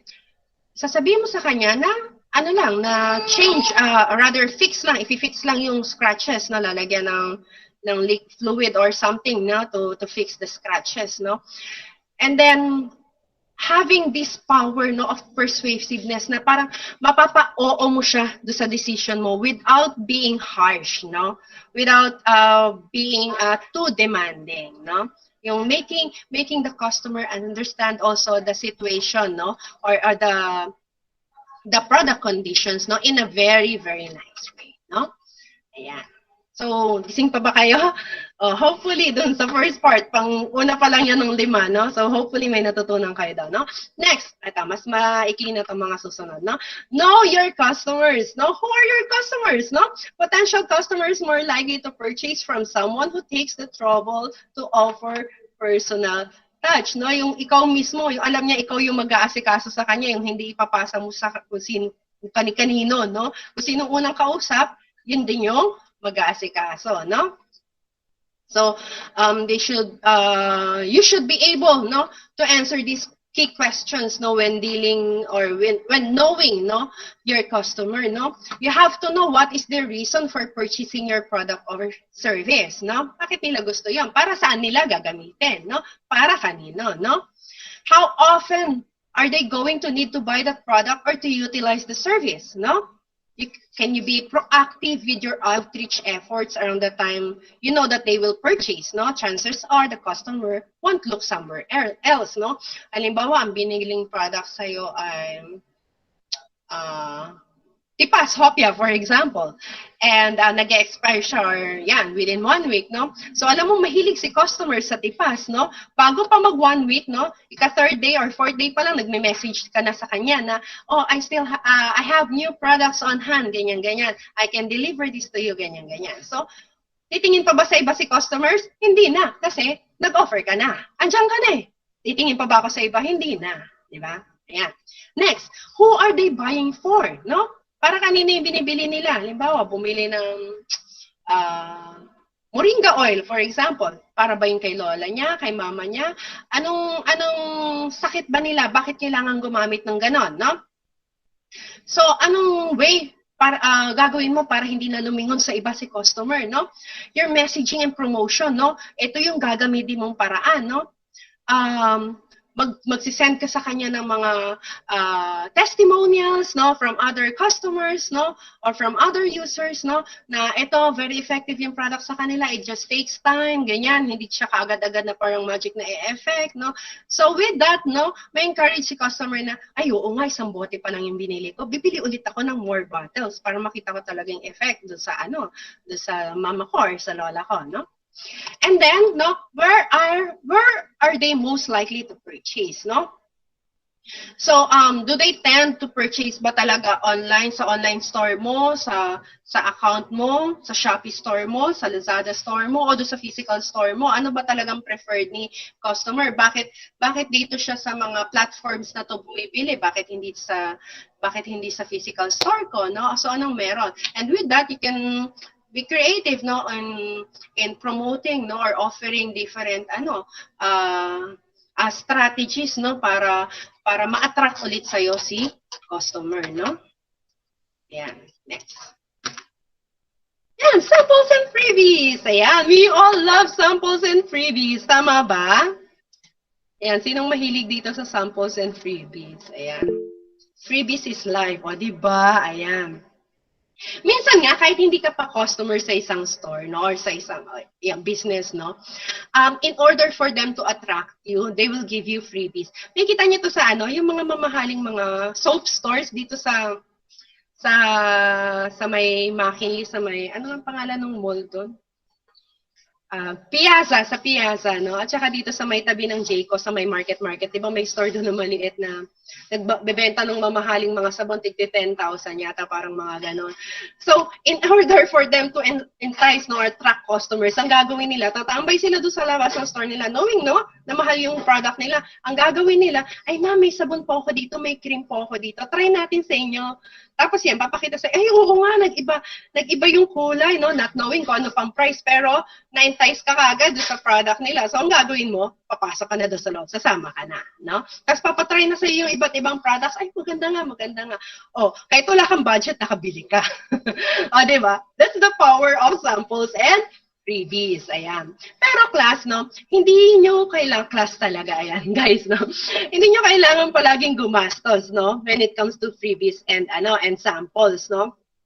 Sometimes, halimbawa, sa freebies ninyo, pwede kayong mag-print out, for example, ang item ninyo ay beauty product, no, pwede kayong mag-print out, for example, ng 10-step Korean routine kasama nung product na isi-send out ninyo, no, ganon. So, libre lang yan. Piprint nyo lang yan sa bahay, no? Ano pa, pwede kayong mag-send ng YouTube tutorial, di ba? Mas maganda pa nga kung ikaw pa yung bida do sa YouTube tutorial, no? So, yung mga ganong bagay, no? You don't always have to spend for that, no? Ayan. And of course, no, lalo yung mga bulk buyers ninyo. Halimbawa, may mga resellers na kayo, kunwari, big time, may resellers na, no? Ingatan niyo yung mga resellers niyo, mga pinakamahalaga yan sa lahat ng customers ninyo, no? Kasi sila ang inyong bulk buyers, no? Sila yung pinakabumibili ng pinakamaraming items sa inyo, no? Maramihan yan, bibigyan nyo rin ng freebies yan. Parang, ay, maganda dito sa supplier na to kasi may binibigay na extra na t-shirt do sa business ko. Ayun, yung mga ganun, no? And others, yan. You also have, of course, number 1, improve on your email address, no? Hindi yung mga wangkata, yung mga pangalan ng mga email addresses ninyo, no? Kailangan related do sa business ninyo. Halimbawa, Korean Skincare at gmail.com. Ayan, Korean Skincare by Joshua at gmail.com. Mga ganon, no? Newsletters, ayan. Halimbawa, meron kayong Facebook page. Sa Facebook page kasi, meron siyang automatic responses, no? Sino ditong mga nag-open ng kanilang online shop through Facebook page? Ayan. No, so may mga automatic responses na doon. Aside from that, no, pwede ka rin mag-create ng newsletters yung automatically magsisend out sa mga customers nyo in a 1 week time, ganyan. So kahit hindi bumili sa customer, no, ano lang siya, nag-inquire pa lang, no? So, kasi send ng newsletters, no? Makikurious siya. Ano ba talagang products nito? Ano bang meron? Anong mga offerings? Oh, may 50% discount. Sige na nga, bili na nga ako, try ko na. Ganon, no? Seminars and how-to workshops. Ito, uso to sa mga nagbebenta ng mga, ng mga planners, no? How to use their planners. Ang gagawin nila, meron silang free online workshop, no? Sa YouTube or sa Facebook or sa Instagram, no? Ituturo nila, ito yung first part ng aking ginawang journal, no? Ito sa second part, ito yung mga pwede ninyong gawin, blah, blah, blah, no? And then next is the referral incentives. Ito maganda to. Lalo na yung katulad kanina nabanggit ni Sir na yun sa mga real estate, no? Halimbawa, ikaw, wala kang pambili, no? Ay, yung customer mo, walang pambili ng unit, condo unit, for example, dyan sa Arca South, no? Pero may kilala siya, no? Na possible na bibili, no? So, bibigyan mo siya ng referral incentive. So, part of your whatever is going to be your profit, no, from that, no, you will give to that person. Kasi kung wala naman yung person na yun, hindi nag-refer sa'yo, wala ka rin customer, right? And of course, charities. Ayan, no? Ito, class, I'm really a fan of charities, no? Ayan. So, whenever you reach your target goal, no, your target income goal, no, the rest of your income, you can already give it away, no? Aside, of course, from being charitable, no, and doing, whether you like it or not. Pero on my part, I really like it, no? Yung business mo, no, mas nakikilala siya. Kasi, it's like giving out free samples, no, of your products, no? Na even though binigay mo siya sa charity, these people that you have given the items to, no, will eventually have money, no, and would like to try your product more, no, or to use your product na, no? So, ganon. And then, of course, thank you notes, no? Yan, dapat pagka nagsisend out kayo ng products, laging may mga thank you notes, yan. Thank you for trying out our product, thank you for being our loyal customer, no, yung mga ganon. And of course, business cards. Ito mahalaga to. Lalo na kung, ito kasi, lalo nung face-to-face po, so ngayon, nagiging face-to-face na rin ngayon, no? So, business cards are very important kasi hindi mo alam kung sinong mamimit mo sa kalsada, no? O yan. So, hindi mo alam na target customer mo na pala yung kausap mo, no? Ayan. So, business cards are very important, no? Ayan, madali lang naman yan. Pwede naman kayo mag-print lang yan sa cardboard paper or specialty paper, no? Kung hindi naman kayo marunong, no? Pwede naman kayo magpagawa lang sa computer shop, yung mga ganon, no? So, basically, that's it. And thank you so much for listening. I hope you have learned, no, something from this presentation. Ayan, and happy selling to everyone. Keep your customers, especially the old ones. Yan.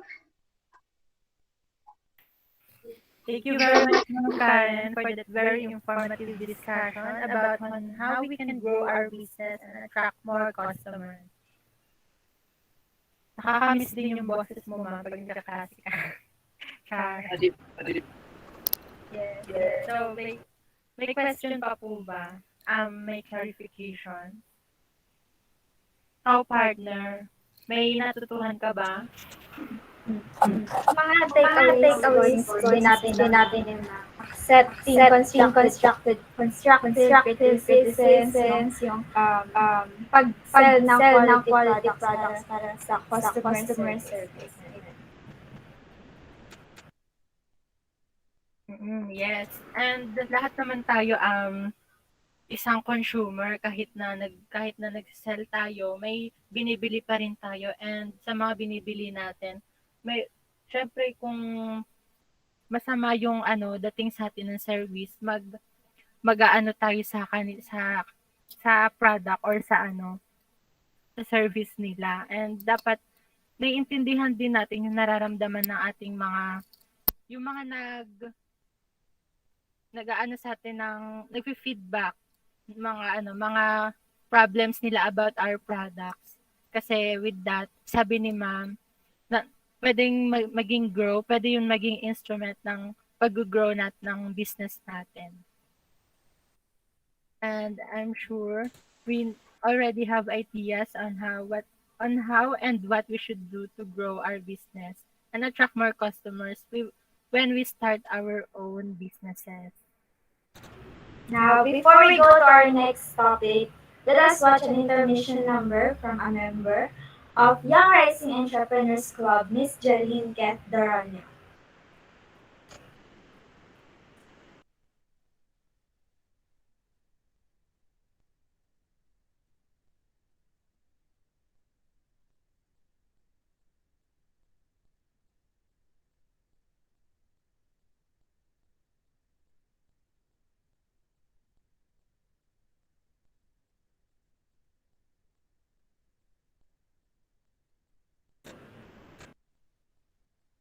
Nakikita niyo po yung screen.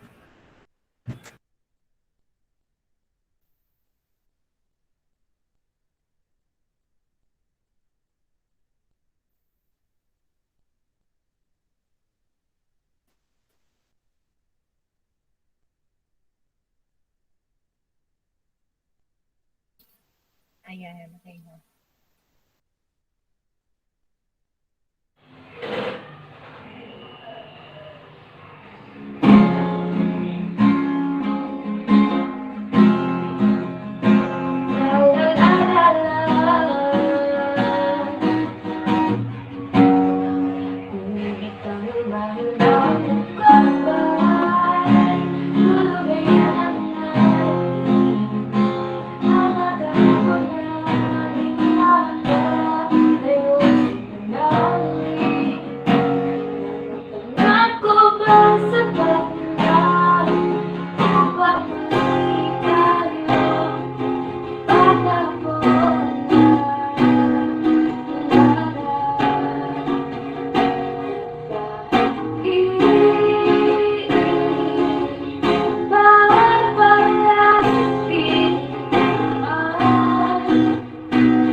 boys, let's give a virtual round of applause to Miss Jaline Ketderonia.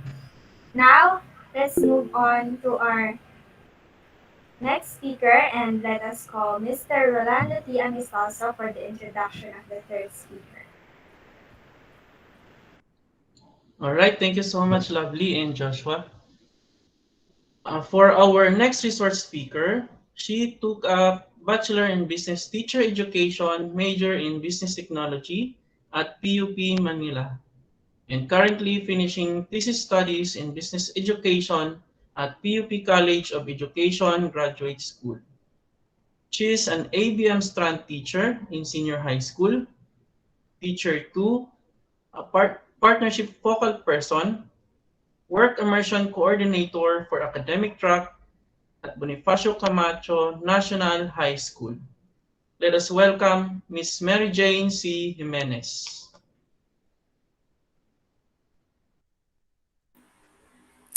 Good afternoon, everyone. Sir Lance, thank you sa pakilala mo. Palakpakan naman natin si Ma'am Jimenez. Nakaka-overwhelm ka naman. Actually, guys, hindi class ha. Actually, si Sir Lance, classmates kami nung college. Ayun. So, nagulat ako nung in-invite niya ako na, pwede ko ba mag-talk? Anong ito-talk ko? Okay, so thank you so much, Sir Lance. Kahit medyo hectic ang schedule na bigyan natin ng panahon. Okay, let me share with you my presentation slides.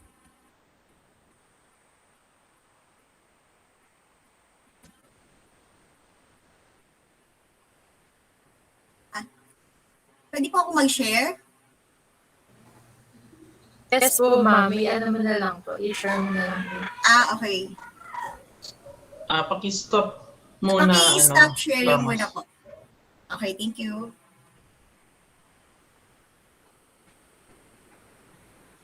Ay.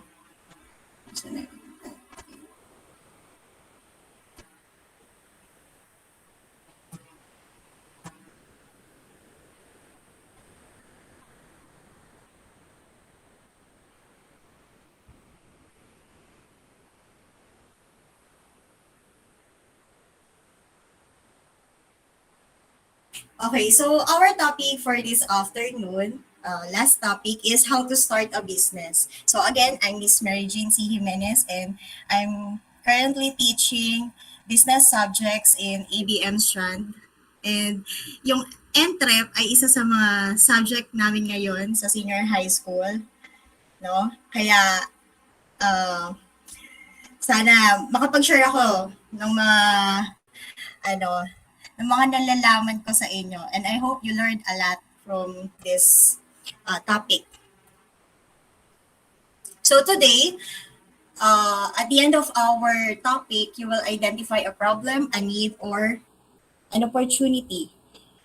You will think like an entrepreneur. And of course, you will learn how to create a business idea. Gusto nyo ba yun? Yung matuto kayong mag-create ng business idea. Of course, hindi lang pwede na gusto nyo lang mag-business. You have the parang dream nyo na magkaroon ng business. Kaso lang, hindi nyo alam paano mag-business. Parang hirap naman yata nun, di ba?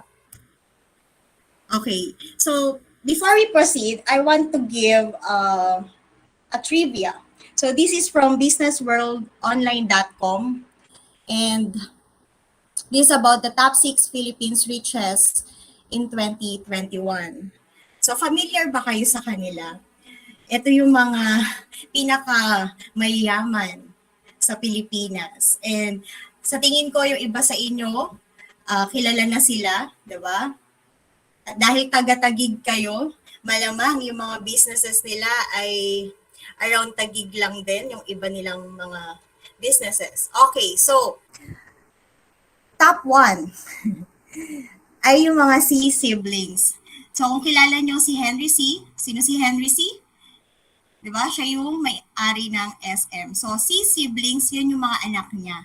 And ang net worth daw nila ay 16.6 billion. Then, second one is si Manny Villar. Ang yaman pala ni Manny Villar. You know what, that parang 5 years ago or 7 years ago, si Manny Villar wala siya sa second eh. Nasa mga bandang fourth or fifth lang siya. Okay? Pero ngayon, nasa second na siya. By the way, ito pala ay as of September 2021. So, latest siya, no? So, ang net worth ni Manny Villar ay 6.7 billion. And if you are familiar sa mga businesses niya, ano ba yun? Diba? Yung mga Vista Mall, then yung mga Camellia Homes, okay, yun po yung mga businesses ni Villar. Nakilala siya bilang developer ng mga homes. And the next one is si Enrique Razon Jr. na may net worth na 5.8 billion. Sino naman siya? Ang business niya naman, siya yung chairman ng International Container Terminal Services. Ano yun? Diba? Yun po yung mga, di ba yung sa mga port, yung business niya, kumbaga yung container kasi na yun, kung makikita niyo sa mga port, isang container nun, tonelada yung laman nun. Hindi natin alam kung anong klase mga produkto, di ba? Pero, syempre, binabayaran yon ng mga kung import or export man yan, kung sino man yung mag-i-import or mag-i-export, binabayaran yon para makarating yung product either dito sa Pilipinas or sa ibang bansa. Then next is si Lance Gokong Wei. Si Lance Gokong Wei, siya ay may net worth na 4 billion. And kilala niyo ba siya? Siya po yung anak ni John Gokong Wei. Si John Gokong Wei, siya yung may-ari ng Robinsons Group of Companies. Kasi kaya Group of Companies, hindi lang kasi isa yung company nila. Marami silang mga companies. May Cebu Pacific, diba? Ayun nga, yung mga Robinsons Malls, mga Robinsons Land, okay? At marami pang iba. Then next is si Jaime Zobel de Ayala na may net worth na 3.3 billion. Okay? Siya naman yung may-ari ng Ayala Group of Companies. At kilalang-kilala niyo yan kasi taga-Taguig kayo. Okay, then next is ito. Ito, ngayon ko lang siya nakita sa mga survey. Ang galing pala. Okay, kung si Dennis Anthony and Maria Grace Uy na may net worth na 2.8 billion, alam niyo kung sino sila? Sila yung may-ari ng Converge. Alam niyo yung Converge? Diba? Yun yung sa internet connection. So, dahil gamit na gamit natin ang internet connection, kaya ganun na lang ang pag-asenso nila. Nakasama sila sa top 6. Okay? So, the question is, do you want to be like them? Sino sa inyo yung gusto na maging katulad nila? I'm so sorry, hindi ko nakikita yung screen pala. Pero sige, magtaas lang kayo ng magtaas ng, ng kamay. And you can also comment, di ba? In the comment section. Okay. So next is, let's define entrepreneur versus businessman. Sino ang nakakaalam ng difference nitong dalawa? Actually, eto medyo confusing siya kasi ang entrepreneur ba, businessman din? Ang businessman ba pwede maging entrepreneur? Kanina dun kay Sir, yung naunang speaker, narinig ko to sa kanya na kapag businessman ka, dapat entrepreneur ka. So ano ba yung difference nilang dalawa? When we say entrepreneur, you know how to create an idea from scratch, no? You know how to innovate an existing idea. So ibig sabihin, kay entrepreneur, nag-i-start ang lahat. Diba? And kung hindi man sa kanya nag-i-start yung pinaka-idea, he knows how to innovate an idea, an existing idea. Okay? How about si businessman? Si businessman, he can adapt the business idea. Yung mga existing idea, i-adapt niya yan. Then after niyang i-adapt, anong gagawin niya? He will manage. Alin? Yung business. Gagawin niyang business, yung na-adapt niyang business idea. Okay. So, yung difference nilang dalawa, syempre, si entrepreneur,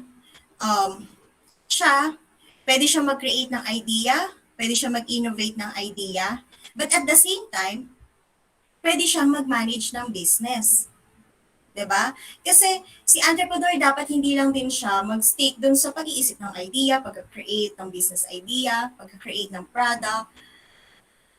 After nun, ano na, what's next, 'di ba? Dapat i-sell niya yung business idea na yon. Dapat ipaalam niya yun sa mga tao, 'di ba? How about si businessman? Pwede ba siyang maging entrepreneur? Pwede ba siyang tawaging entrepreneur? 'Di ba? Ang businessman, businessman lang siya. Okay? Pero pag sinabi mong entrepreneur and businessman, pwede kang maging businessman. Okay? So, yun po yung kaibahan nilang dalawa. Now, where are you right now? Maybe yung iba sa inyo nasa loob ng kwarto kasi maingay sa labas, di ba? Yung iba nasa sala, yung iba baka nasa labas. Now, what are the things that you see around you? Can you please comment? Ano yung mga nakikita nyo sa paligid ninyo? Pwede nyo i-type yung answer ninyo. Ako, nakikita ko sa paligid ko ngayon dahil nandito ako sa kwarto ko, dahil maingay sa labas. Meron akong clock, meron akong bed, may laptop, may calculator, may pens, may book, at marami pang iba. Bakit tinatanong ko itong mga bagay na to? Kasi lahat ng mga nakikita nyo sa paligid nyo, those are products of entrepreneurship. Diba? Wala yung mga bagay na yan kung walang nakapag-isip, kung walang entrepreneur na nag-isip niyan. Okay? So bakit naisip ng entrepreneur na gawin yung electric fan? Para saan? Kasi may function yung electric fan, may purpose yung electric fan. Kasi nga naman, ang init-init sa Pilipinas, di ba? Kung wala tayong electric fan, paano na tayo? Kung walang aircon, naku, ang hirap. Lalo na pag summer. So, ang lahat na nakikita nyo sa paligid nyo, lahat ng yan, okay, ay creation ng entrepreneurship.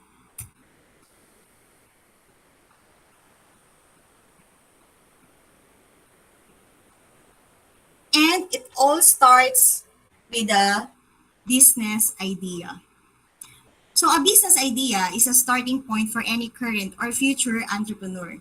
It is essential because it is the beginning of a new life, the life of a business and an entrepreneur. Okay? Starting point. Kasi dito talaga nag-start lahat. Bakit nagkaroon ng laptop? Ano ba yung pinaka-idea niyan?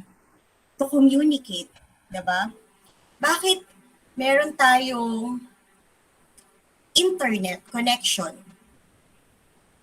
Dati hindi naman natin pinapansin yung internet eh. Parang okay lang kasi may face-to-face classes naman. Pero nung nagkaroon ng pandemic, doon natin nakita yung pinaka-essence na napakahalaga pala ng internet. Diba? It is essential because it is the beginning of a new life.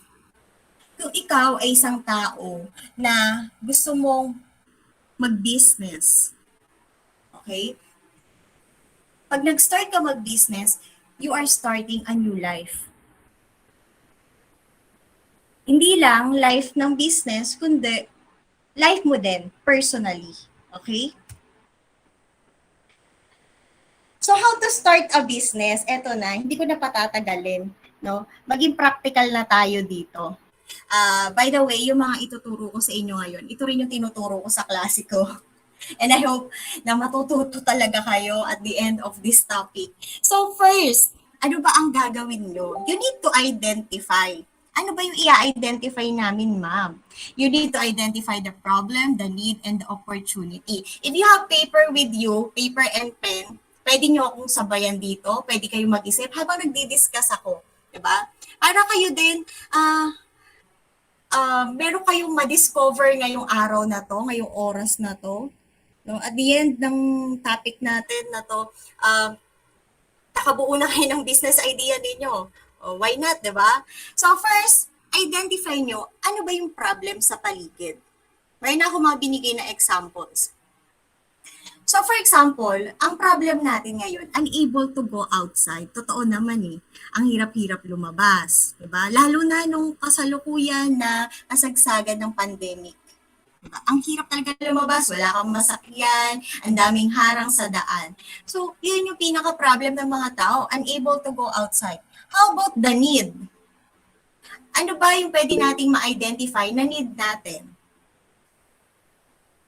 Diba? COVID essentials. Yung mga alcohol, 'di ba, yung face mask, ano na natin siya, need na natin siya, hindi lang siya want. Dati nga parang ang OA mo pag naka-mask ka, pero ngayon pag hindi ka naka-mask, titingnan ka ng mga tao, right?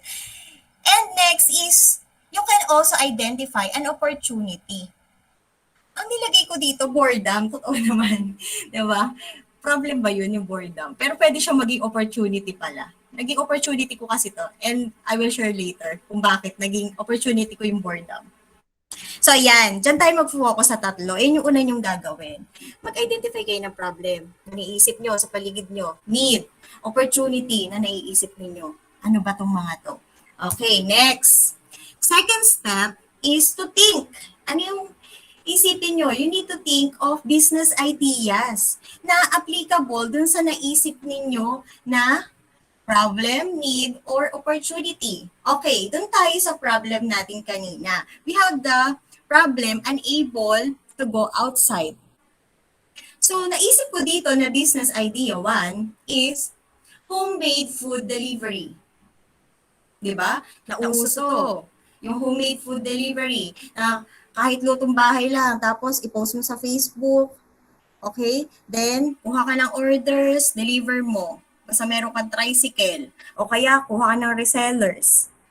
Okay? Then, business idea 2, pasabay shopping. Nauso din to. Tama. Nung mga panahon na hindi makalabas yung mga tao, may pupunta ng Baguio. Oh, sige, pasabay shopping na. Yung mga, ano dyan, yung mga gusto ng mga delicacies from Baguio, from Manila, yung mga favorite nila, stores na hindi na nila mapuntahan. So, ako ang bibili doon at I will deliver at your doorsteps. Diba? May mga ganon.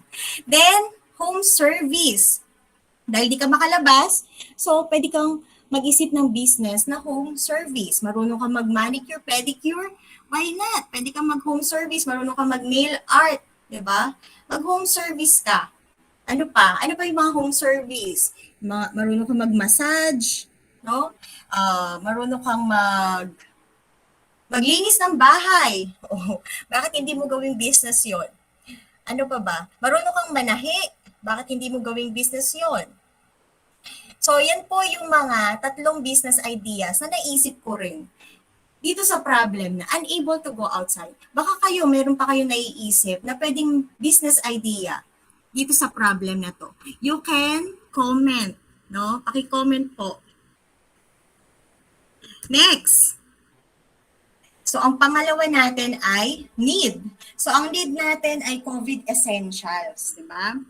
So, business idea 1 na naisip ko, cloth-made face mask. Why not? Lalo na kung marunong kang manahi, di ba?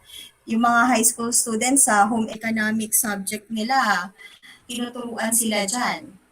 No? Pwede nyo maging sideline yan, lalo na kung magaling kayo sa pagpili ng mga tela, ganon. Ano pa? Sa business idea 2, personalized alcohol bottle spray. Okay po. Ito, pwede kayong bumili ng mga alcohol bottle spray. Then, pwede nyong designan. Pwede nyong lagyan ng sticker, yung mga K-pop, mabebenta yan, diba? Lalo na sa mga bata or sa mga teenagers. Okay? Then, business idea 3, ito naging patok na patok talaga, vitamins and food supplements, diba? Kasi nga, COVID essentials. So, may naiisip pa ba kayo na pwedeng business idea for COVID essentials? Pwede nyo pong i-comment. Makikita yun ng mga teachers nyo, lalo na Sir Lance, di ba? Next. Punta naman tayo sa opportunity. Boredom. Ito, patok na patok. Sino ba ang hindi nakaranas ng pagkainip sa magdadalawang taon na nag-pandemic na? Diba? Lalo na yung time na nag-stop ang klase, nagbakasyon, Then, extend ang pag-start ng klase. Ano na gagawin ko? Inip na ako, di ba? Doon naman, pumatok ang business idea 1, selling of plants. Akalain nyo yun, dati hindi naman pinapansin yung mga halaman. Pero ngayon, naging patok na, right? Yung mga makikita yung halaman na sinesell sa Facebook, grabe, napakamahal. Samantalang nakikita lang natin yung sa school, yung mga dinadala ng mga students. Kaya na, yung espada, alam niyo yun, yung espada plant, espada ba yung tawag sa inyo doon? Kasi dito sa amin, espada. Ang mahal-mahal binebenta sa Facebook, pero ano lang yun, nakukuha mo sa tabing bahay. Okay. Pwede pala yung gawing business, di ba? So, business idea 1, selling of plants. Lalo na kung malamig yung kamay mo. Di ba? Sabi nila, pwede kang magtanim, tas lagay mo lang sa magandang pot. Then, pwede mo lang ibenta ng mga mag-range ng, let's say, minimum of 100 pesos kung merong paso. Then, B2, or business idea 2 for boredom, subscription services. Sino dito yung mga mahilig manood sa Netflix, sa View, no? Yung mga merong subscription sa Netflix, yung mga mahilig sa K-drama. Di ba? Isa na ako doon. Dahil sa boredom. Lahat yata ng K-drama, halos lahat napanood ko na. Anyway, yung subscription services, pwede pala yung maging business. 'Di ba? Kung meron kang subscription, pwede kang mag-share sa ibang tao at pwede mo ipabayad yun sa kanila. 'Di ba? Alam nyo, sa kakapanood ko ng K-drama, dahil minsan nagpa-follow ako sa Facebook group, meron mga doon, yung mga owner ng Facebook group, nagpapabayad sila para maka-access ka dun sa mga dina-download nilang mga movies, mga series, no? At nagiging negosyo nila yun, in fairness. Ay nga lang, minsan, pinablock ni Facebook. Pero yung mga subscription services na yan, hindi lang yun yung mga Netflix and View at yung kung ano pa, no?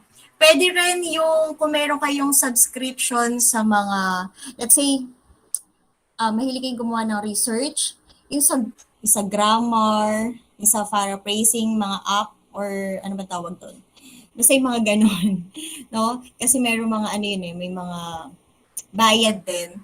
Then, pwede nyo siyang i-share yung account ninyo, pero magbabayad sila before you share your account. May mga ganon, no? Then, next is vlogging. Sino dito ang nagba-vlog? 'Di ba?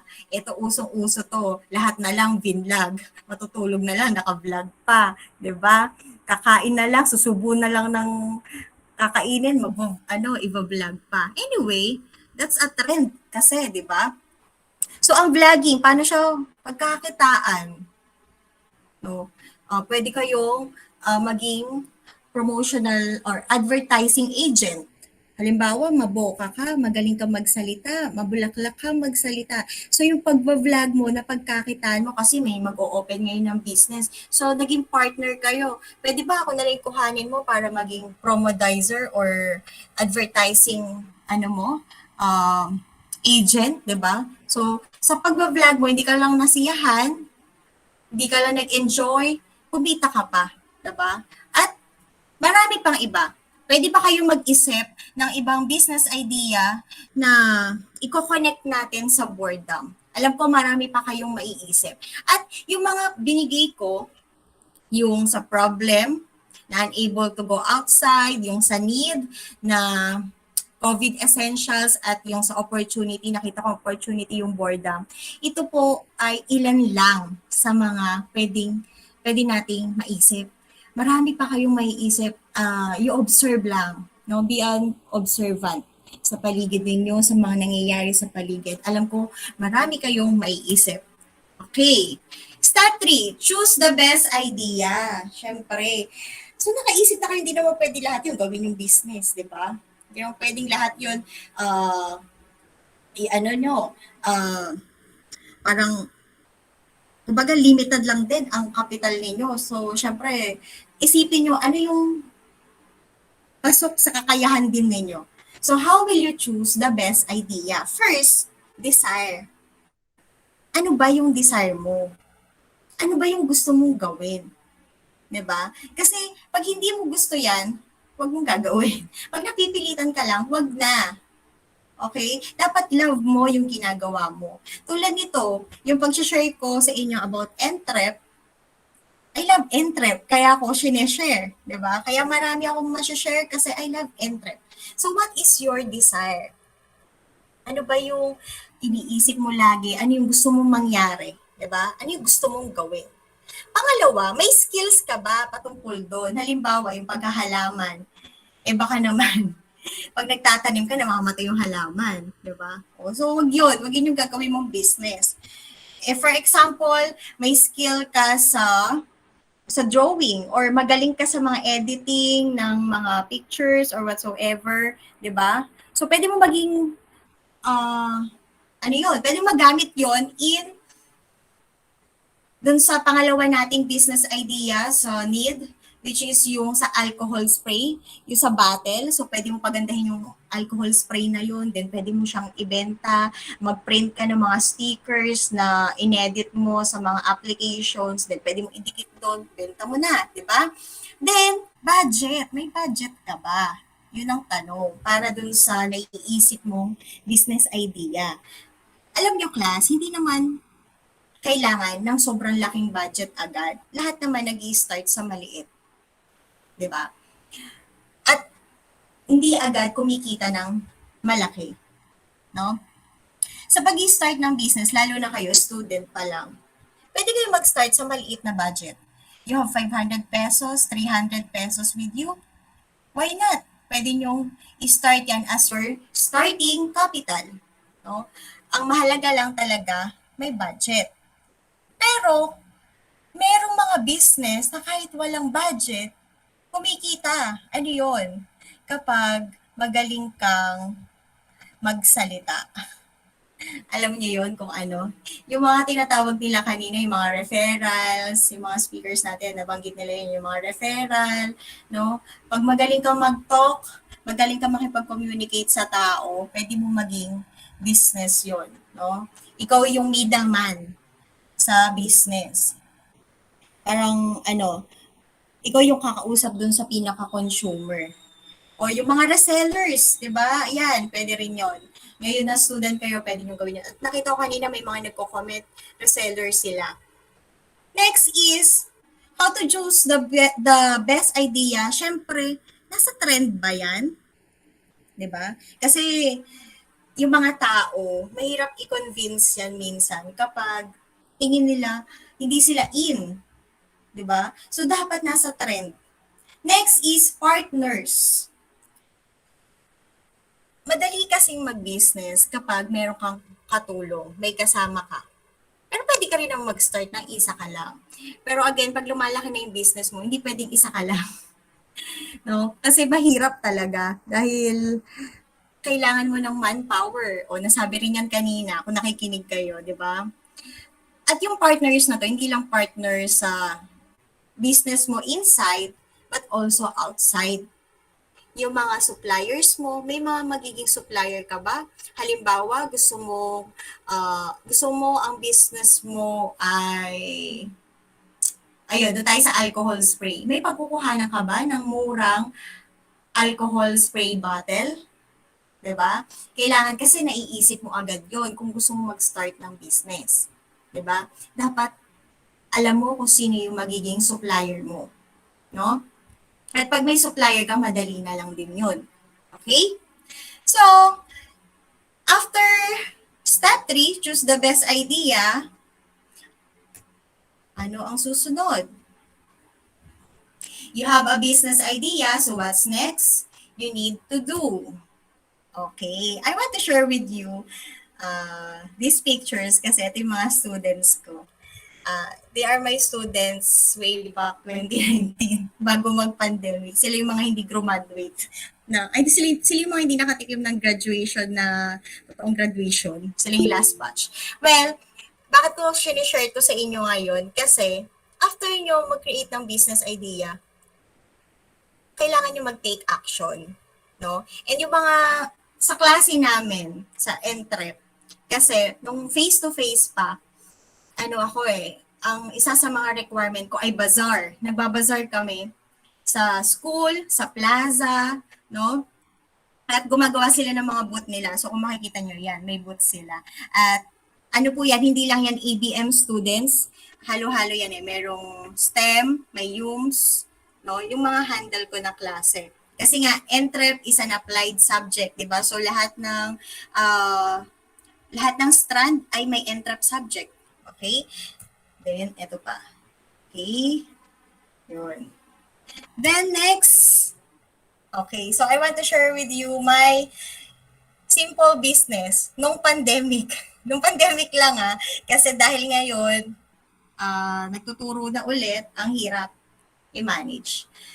So, apply natin yung diniscuss ko kanina. Desire. How did I start my small business? Because of my desire to learn on how to bake. Diyan ako nag-start. Gusto ko matuto mag-bake. At ano ba yung una kong binik? Alam niyo kung ano yung una kong binik? Actually, banana cake. Sino marunong mag-bake sa inyo? Pwede nyo maging maging business, promise, no? Pwede ko kayong turuan. Connect nyo ako connect kayo kay Sir Lance, pwede ko kayong turuan ng mga recipe ko. Okay. So, decide to learn on how to bake. Nag-start ako sa banana cake lang, then cookies, then cheese bars, then yan. Masarap na kasi masarap talaga. Kasi ayoko magtinda ng hindi masarap. Ayoko na may masasabi sa akin And, ito mga product na to, ito yung mga kinikrave ko lang nung time na pandemic. Sabi ko, parang gusto kong kainin to. Parang gusto kong kumain ng ganito. Then, alam niyo yung ginagawa ko? Share ko lang sa inyo Sana hindi kayo naiinip sa discussion ko. Alam niyo yung ginagawa ko, class? Nagsisearch ako sa YouTube lang. Alam niyo, sa YouTube lang ako natutong mag-bake. Nanonood ako ng mga videos, tapos titignan ko kung paano sila mag-bake, and ayun, yung mga ginagawa nila. Sinusunod ko talaga yung recipe. Unang-una, pag first time kong ginamit yung recipe na yun, susundin ko talaga. Kung ano yung tatak, nung nakalagay doon, susundin ko talaga siya. Kaya naman, ganyan yan ang nangyari, no? At yan po ay ilan sa mga products ko nung pandemic. Na nakikita ni Sir Lan, sabi niya, nagbebenta ka naman ma'am, di ba? I-share mo yun. Sa inyo daw, i-share ko daw sa inyo. Then, ito pa. Ayan. Ito yung mga products na binibenta ko last year. So, if you crave for it, cook it, then sell it. Why not? Diba? Kung sa tingin mo na-satisfy ka, di mas lalong masasatisfy yung customers. Pero kung sa tingin mo hindi ka na-satisfy, wag mo ibebenta kasi mapapahiya ka lang. Tama? Diba? So, ito po ay mga niluluto ko lang din yan kapag may occasions. Pero, nung natikman siya ng mga co-teachers ko sa school, sabi nila, pwede ba kaming umorder? Pwede ba kaming bumili niyan? Ganon. Doon lang siya nag-start. Alam nyo ba, minsan kasi, hindi mo namamalayan, gusto mo na palang mag-business. Hindi mo namamalayan, parang para sa akin tong business na to, no? Parang gusto mong itry, diba? At pwede mo pala siyang maging opportunity. So ako, nagluto lang ako. Meron kami event doon sa school. Sabi nila, okay, gawa kang salad. So nagawa ko salad, natikman nila. Pwede mo ito maging business, sabi nila sa akin. Then ako naman, tinry ko. Sige nga, mag-business na nga ako. So yan, dahil boredom. Yun, nung pandemic, di ba, inip na inip tayo. At nung pwede nang lumabas, nung medyo pwede na lumabas, so pasaway ako, nagbebenta ako. Pero wala pang klase nun ha. Yun, bakasyon namin mga teachers yun na nagbebenta ako. Okay? So, yan po. Pero ngayon, kumuha ako ng mga pre-orders kapag hindi ako busy. Ayan, pag weekends, meron pa mga umu-order din. May mga umuulit. May mga repeat customers ako. Alam nyo ba yun? Kaya, importante talaga. Ayan, ito pala. Ayan yung mga result ng aking small business noon. Nung time na kasagsagan ng pandemic. Ayan. Actually, class, sobrang nakakapagod talaga. Kasi ako din na namamalengke, ako nagluluto, ako nagpe-prepare, ako din nagdi-deliver. Diba? Pero may mga kasama naman ako dito sa bahay. Yung parents ko din, Yung isang cousin ko, napadami yung orders. Alam niyo yung ginawa ko? Sabi ko sa cousin ko, pwede mo ba akong tulungan maghiwa, ganyan. Then, mag-pack ng mga orders and mag-deliver. Then, binibigyan ko lang din siya sinasahuran ko siya. Binibigyan ko siya ng pera talaga. Okay? Kaya kailangan talaga sa business, hindi pwedeng isa ka lang. Dapat meron kang partners. No, yun yung sinasabi ko sa inyo kanina. Okay. Next. But I'm busy in teaching now. Did I stop in doing business? Of course not. Siyempre, business teacher ito eh.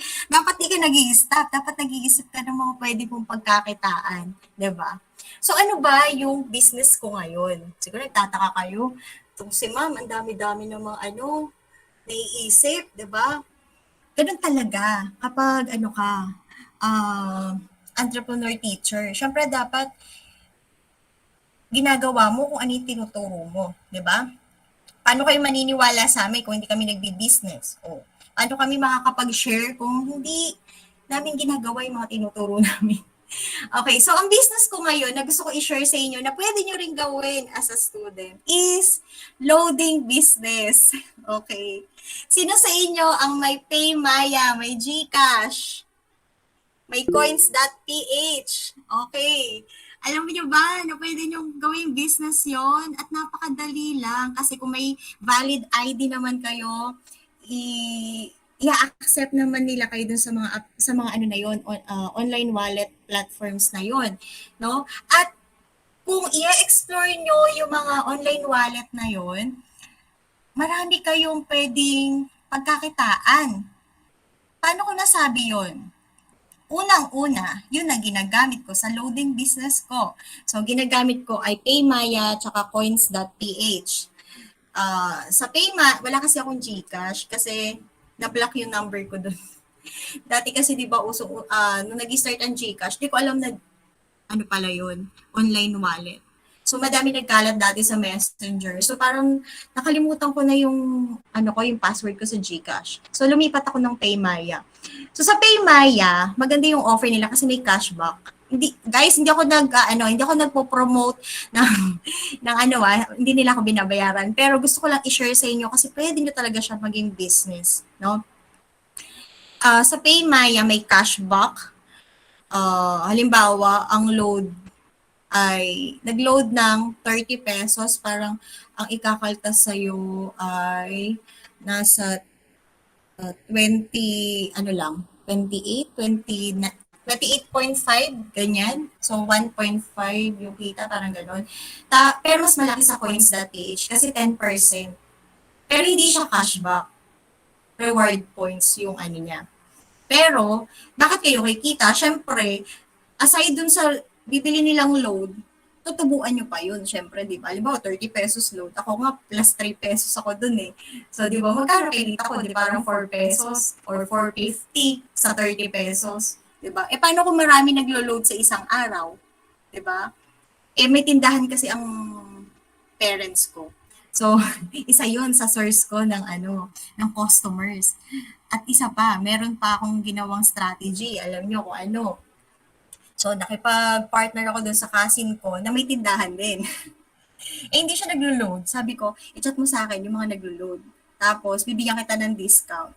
Diba? So, ganun lang. Kailangan may mga may mga kakonsyaba ka sa business mo. Diba? So, yun. Yun yung may sasuggest ko sa inyo ngayon. Nasa bahay lang kayo. No? Nga lang, dapat may internet connection kayo. Or malakas yung data ninyo kapag meron kayong mga business na ganun. Okay? Then, meron din ako ngayon na renting business dito sa aming bahay. Meron kaming room for rent. Ayun. Tsaka, yung tindahan. Sari-sari store. Okay. So, next. Yun. Sabi ni Sir Lance, magbigay daw ako ng tips sa inyo. So, ano ba yung pwede ko ibigay na tips? May 10 tips ako dito. Actually, ito yung mga natutunan ko habang nagbi-business ako. Pero alam nyo, hindi yun yung first time ko mag-business. Share ko lang sa inyo. Nung elementary ako, nagbi-business na rin ako. Alam niyo yung bini-business ko dati?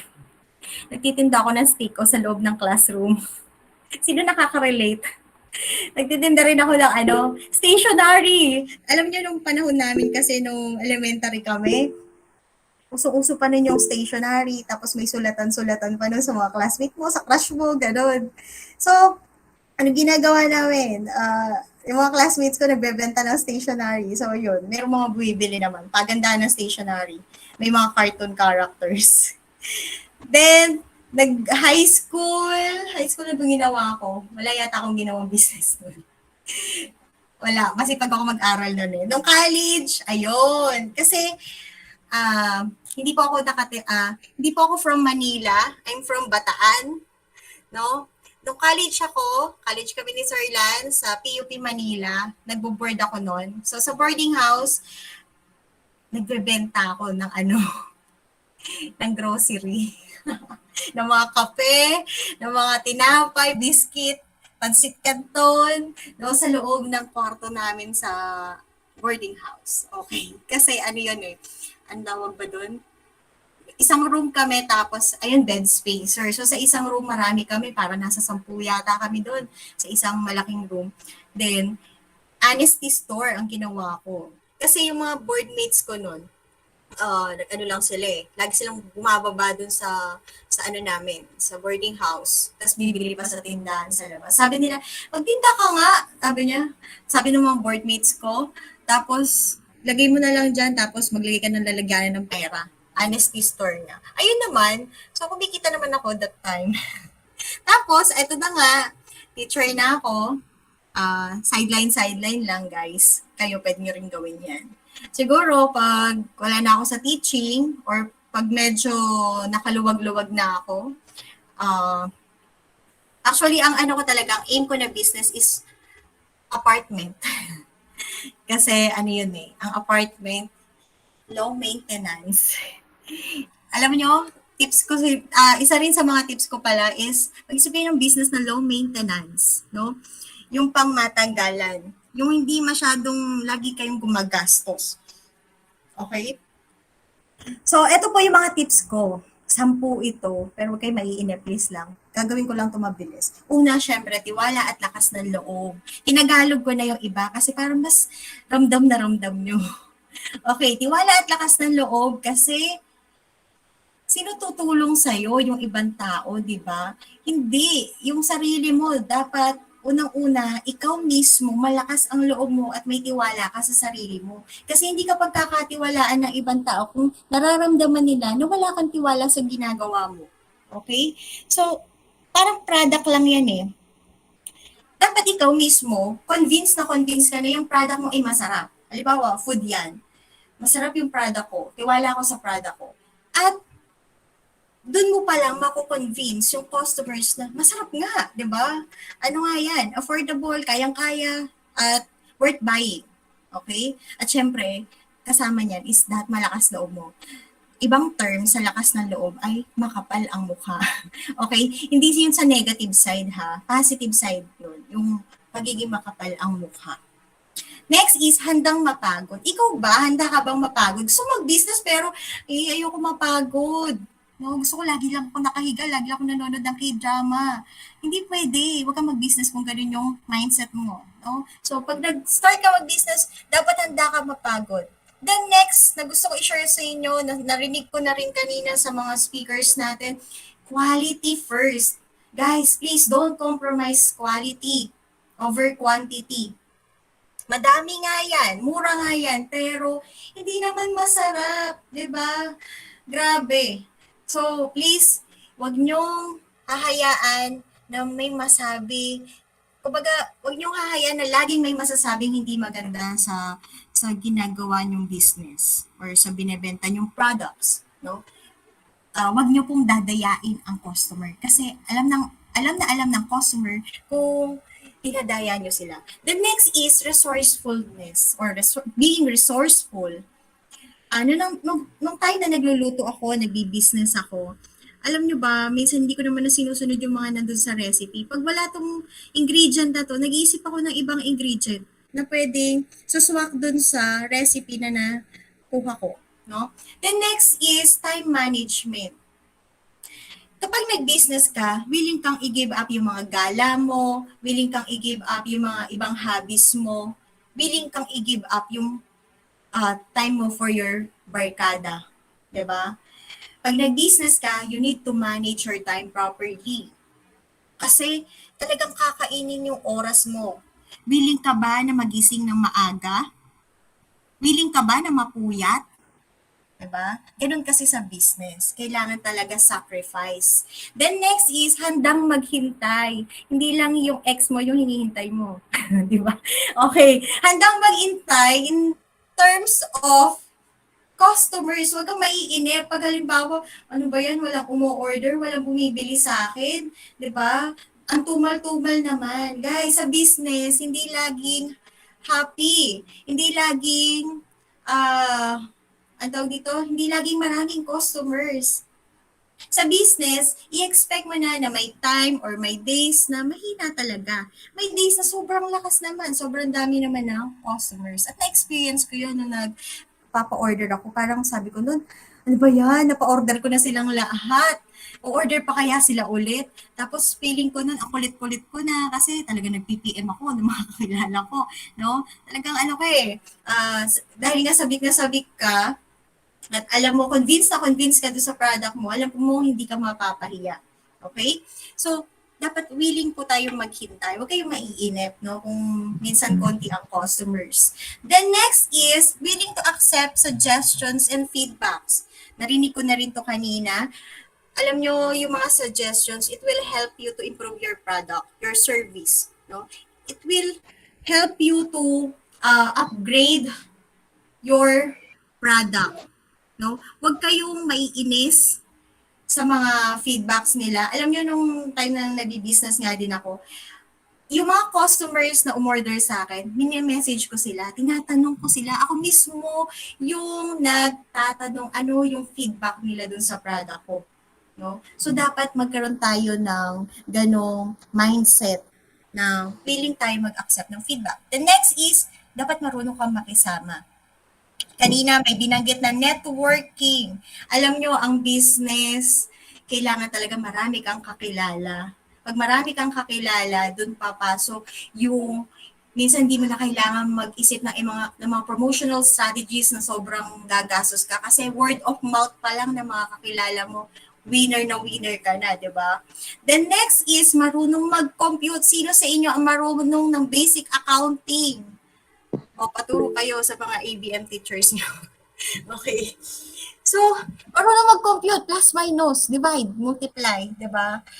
Naku, huwag kayo magpapaloko. Baka naman, business kayo ng business, tapos wala na pala kayong kinikita. So, dapat alam nyo kung paano i-compute yung simple profit nyo, paano kayo magko-compute ang kita ninyo, di ba? Revenue minus expenses lang yan. Okay? Dapat nakafocus din kayo. Ito kasi after pagkatapos mo mag-business, dapat kino-compute mo din magkano yung mga kinita mo. At syempre, yung mga expenses din, magkano yung magiging puhunan mo, magkano yung gagastusin mo para sa sa mga expenses na to. At syempre, class, consistency. Alam nyo, consistency is the key. Sa anong pang bagay na ginagawa ninyo, yan ang susi. Dapat be consistent. No? Kung gusto mo mag-business ngayon, huwag kang titigil. Ayun nga, sabi ko sa inyo, minsan kasi kapag mahina na yung business, yung iba, sumusuko na eh. Pero hindi, no? Dapat be consistent. Okay po? So, I hope you learned from these tips. And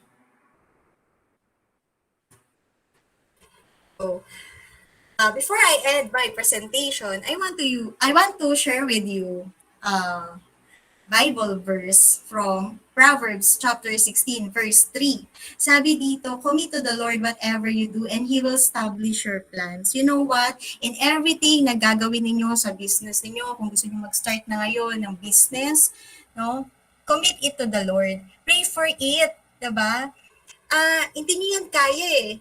Alam niyo talagang kailangan ng lakas sa business. So, pray for strength. Nabigyan kayo ni Lord ng strength para magawa niyo yun. Yung yung mga pinaplano ninyo, i-commit nyo sa kanya lahat ng mga plans nyo. Okay? And alam ko na pati yung mga customers ninyo, ano yun, ipag-pray nyo yun.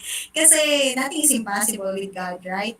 Kaya dapat talaga unang-una kinocommit natin sa Diyos lahat ng mga plano natin para maging successful tayo. So with that, these are my references and thank you so much for your cooperation and for listening. Yes, thank you, ma'am. Thank you very much, ma'am Mary Jane Jimenez, for that very informative discussion. Mm, from skills and attributes to how to start a business, and last is how to grow and attract customers. Napakarami nating natutuhan ngayon sa ating webinar, mga dapat nating taglayin bilang isang small businessman. So before we go on, does anyone wants to clarify things, concerns? Okay, wala. Ang partner. I'm sure now we already have ideas about how we can start our business as a student, and we can also share it with our family, friends, and other relatives.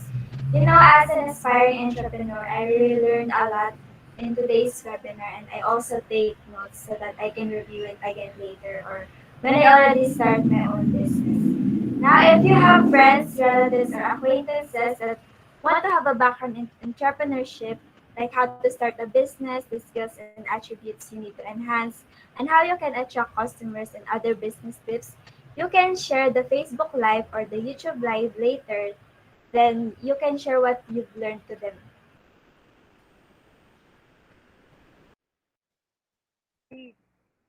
That's the last topic.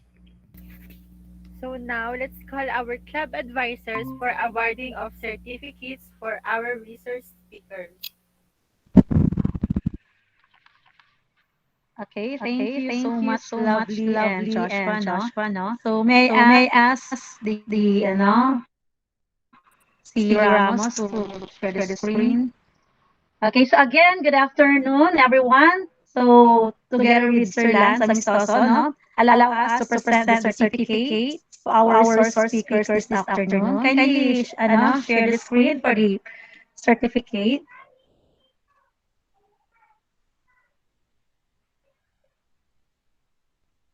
Ramos, kindly move the slide presentation. Ayan. Paki-ano na lang no? Okay, so Signal Village National High School, Balicer Street, Central Signal Village, Taguig City, Young Rising Entrepreneurs Club. That a certificate of appreciation is hereby presented to our three resource speakers for today's event. So we have first Ronaldo A. Ludivero. Second is to Miss Karen Rose Sumandal. The third is virtual round of applause naman dyan mga anak. Miss Mary Jane V. Jimenez. Okay, so as our three resource speakers for their valuable insights, experiences, and expertise shared. Saglit lang. Pakibalik dun sa anak na. Okay, so expertise shared with the participants of the Young Rising Entrepreneurs Club seminar entitled A Webinar in Entrepreneurship. With the theme, Sir Lance, ikaw na, Sir Lance. Can you read the remaining? With the theme, Taking the Steps of Becoming an Entrepreneur, held this December 15, 2021 at 1 p.m. via Google Meet. Given this 15th day of December at Signal Village National High School, signed Rolando Amistoso, Club Advisor, Lenny Defensor, Club Advisor, Dr. Angela K. Alaman, Head Teacher 6 and Senior High School Coordinator, and Dr. Noemi O. Violet, Principal 4. Congratulations po and thank you so much po, Ma'am and Sir. Ma'am Sumandal. Pwede ba tayong mag-request ba for picture taking sa ating mga guest speaker? Ayo, please open your cams.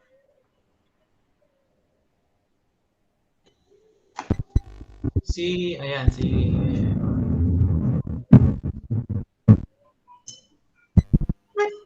si Ma'am Karen nandito po ba? Karen, nandito natin siya. Oo, nandito si Ma'am.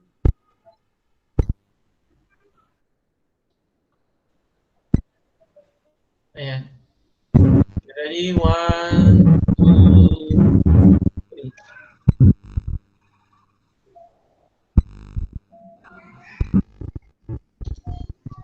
Okay.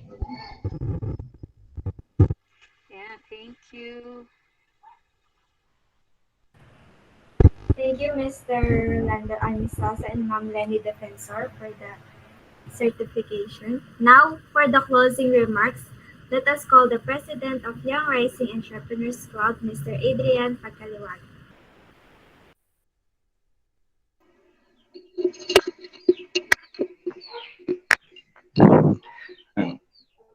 Good day, everyone. First of all, I want to say thank you so much for attending this webinar with the team taking steps of becoming an entrepreneur. I would like to appreciate the effort and this time to our guest speakers, Mr. Ronaldo A. Ludivero, Mrs. Karen Rose G. Sumandal, and Miss Mary Jane C. Jimenez. Thank you so much for sharing your skills and knowledge to teach us to be an to be an entrepreneur. To our club advisors, Mr. Rolando T. Amistoso and Mrs. Lenny S. Defensor, we thank you both for guiding us to make this program a success. We also want to give thanks to our working committee for their effort and exceptional hard work to make this program successful. Thank you for consistency and sharing your skills and talent how to make things work. On behalf of our club members, we want to say thank you, Dr. Angela K. Alaman, the Senior High School Coordinator, who set an example on how to be a good leader and educator as we adapt it and be more responsible. Thank you for inspiring us, for being responsible and showing us hard work with passion. And last but not the least, to our beloved principal, Dr. Noemi Obaile, who's really inspires us for being leader of the leader.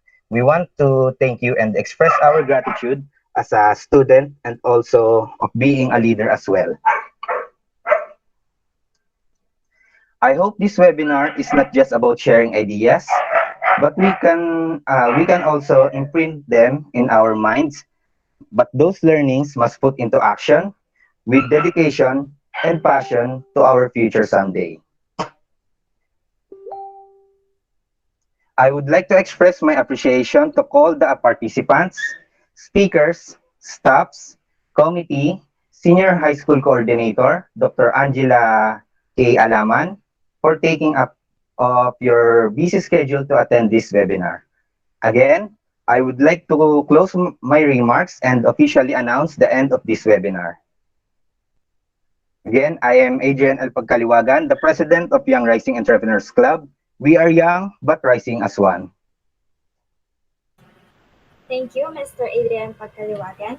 Before we end, we would like to share an inspiring quotation from Teresa Collins. A successful business requires one simple thing, passion. That's very inspiring quotation. Yes, you really need passion in everything you do and always remember to keep believing and communicate. That's our channel. Okay na? Hello? Okay na po ba, ma'am?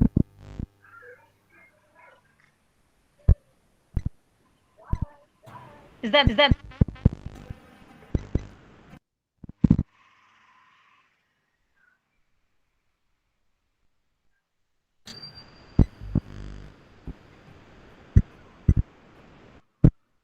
That's all for today. Thank you everyone for participating in our club's webinar. We would like to thank you to our resource speakers, Mr. Ronaldo A. Ludivero, Ms. Karen Rose G. Sumandal, and Ms. Mary Jane Jimenez. And to our dear Principal, Dr. Noemi Ovale, and our Senior High School Coordinator, Dr. Angela Pinay Alaman. And to our club advisors, Mr. Rolando Amistosa and Ma'am Lenny Defensor. Thank you po. Special thanks to our working committee, Ms. Marian Saiti Sinoy, Mr. Adrian Pagkaliwagan, Ms. Tricia May Aurelia, Mr. Alex Briomos, Mr. John Selvin Cisneros, and Ms. Sherry May Ramos. And also to those who gave an intermission number, SPNHSD Squad and Ms. Jeline Kev Doranio. Thank you so much for showing your talents.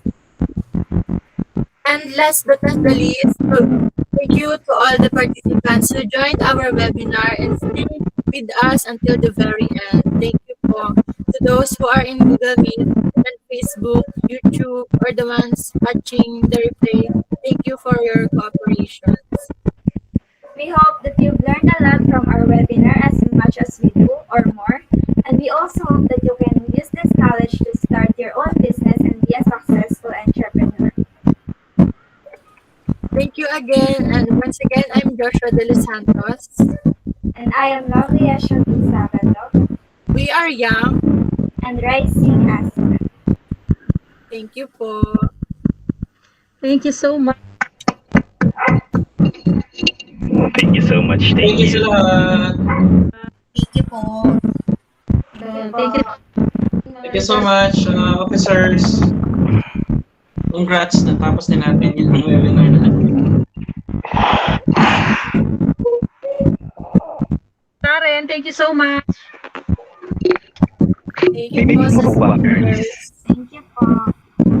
Thank you, Sir Ludiven. Sa ulo. Sir Ludiven, pagpapaunlak ng ating. Thank you po, Sir. Malik po kayo. Amen. Thank you din po. Sir Lan, yung certificate, paano yan i-forward na lang? yung certificate forward na lang natin. Nice na. Yung Karen, at saka kay na lang yung hard copy. Okay, sir.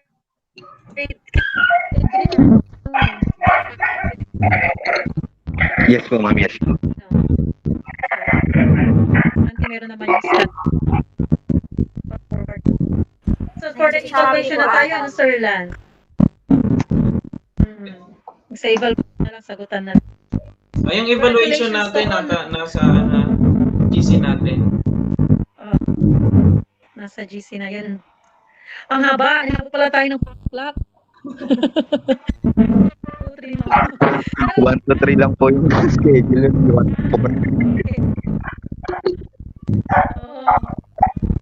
So much sa ating mga masisigasing mga officer.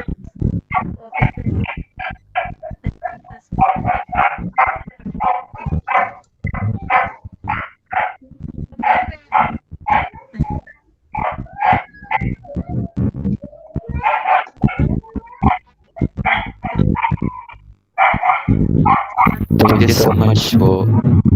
Salamat. Thank you po sa mga participants. Thank you po. Meron bang nag-take ng pictures para lahat ng first lives? Hala. Maganda sana pag Na-picturean na kanina. Doon lang din sa certification kami. Wala tayong documentation ng kalahatan. Meron naman si Cisneros. Kung nag-take din siya, sinabihan ko naman siya eh. Si secretary natin. Thank you so much. Ang tagaling ng ating mga MC today. Talagang abuti na lang. Thank you, ma'am. Next on, ano?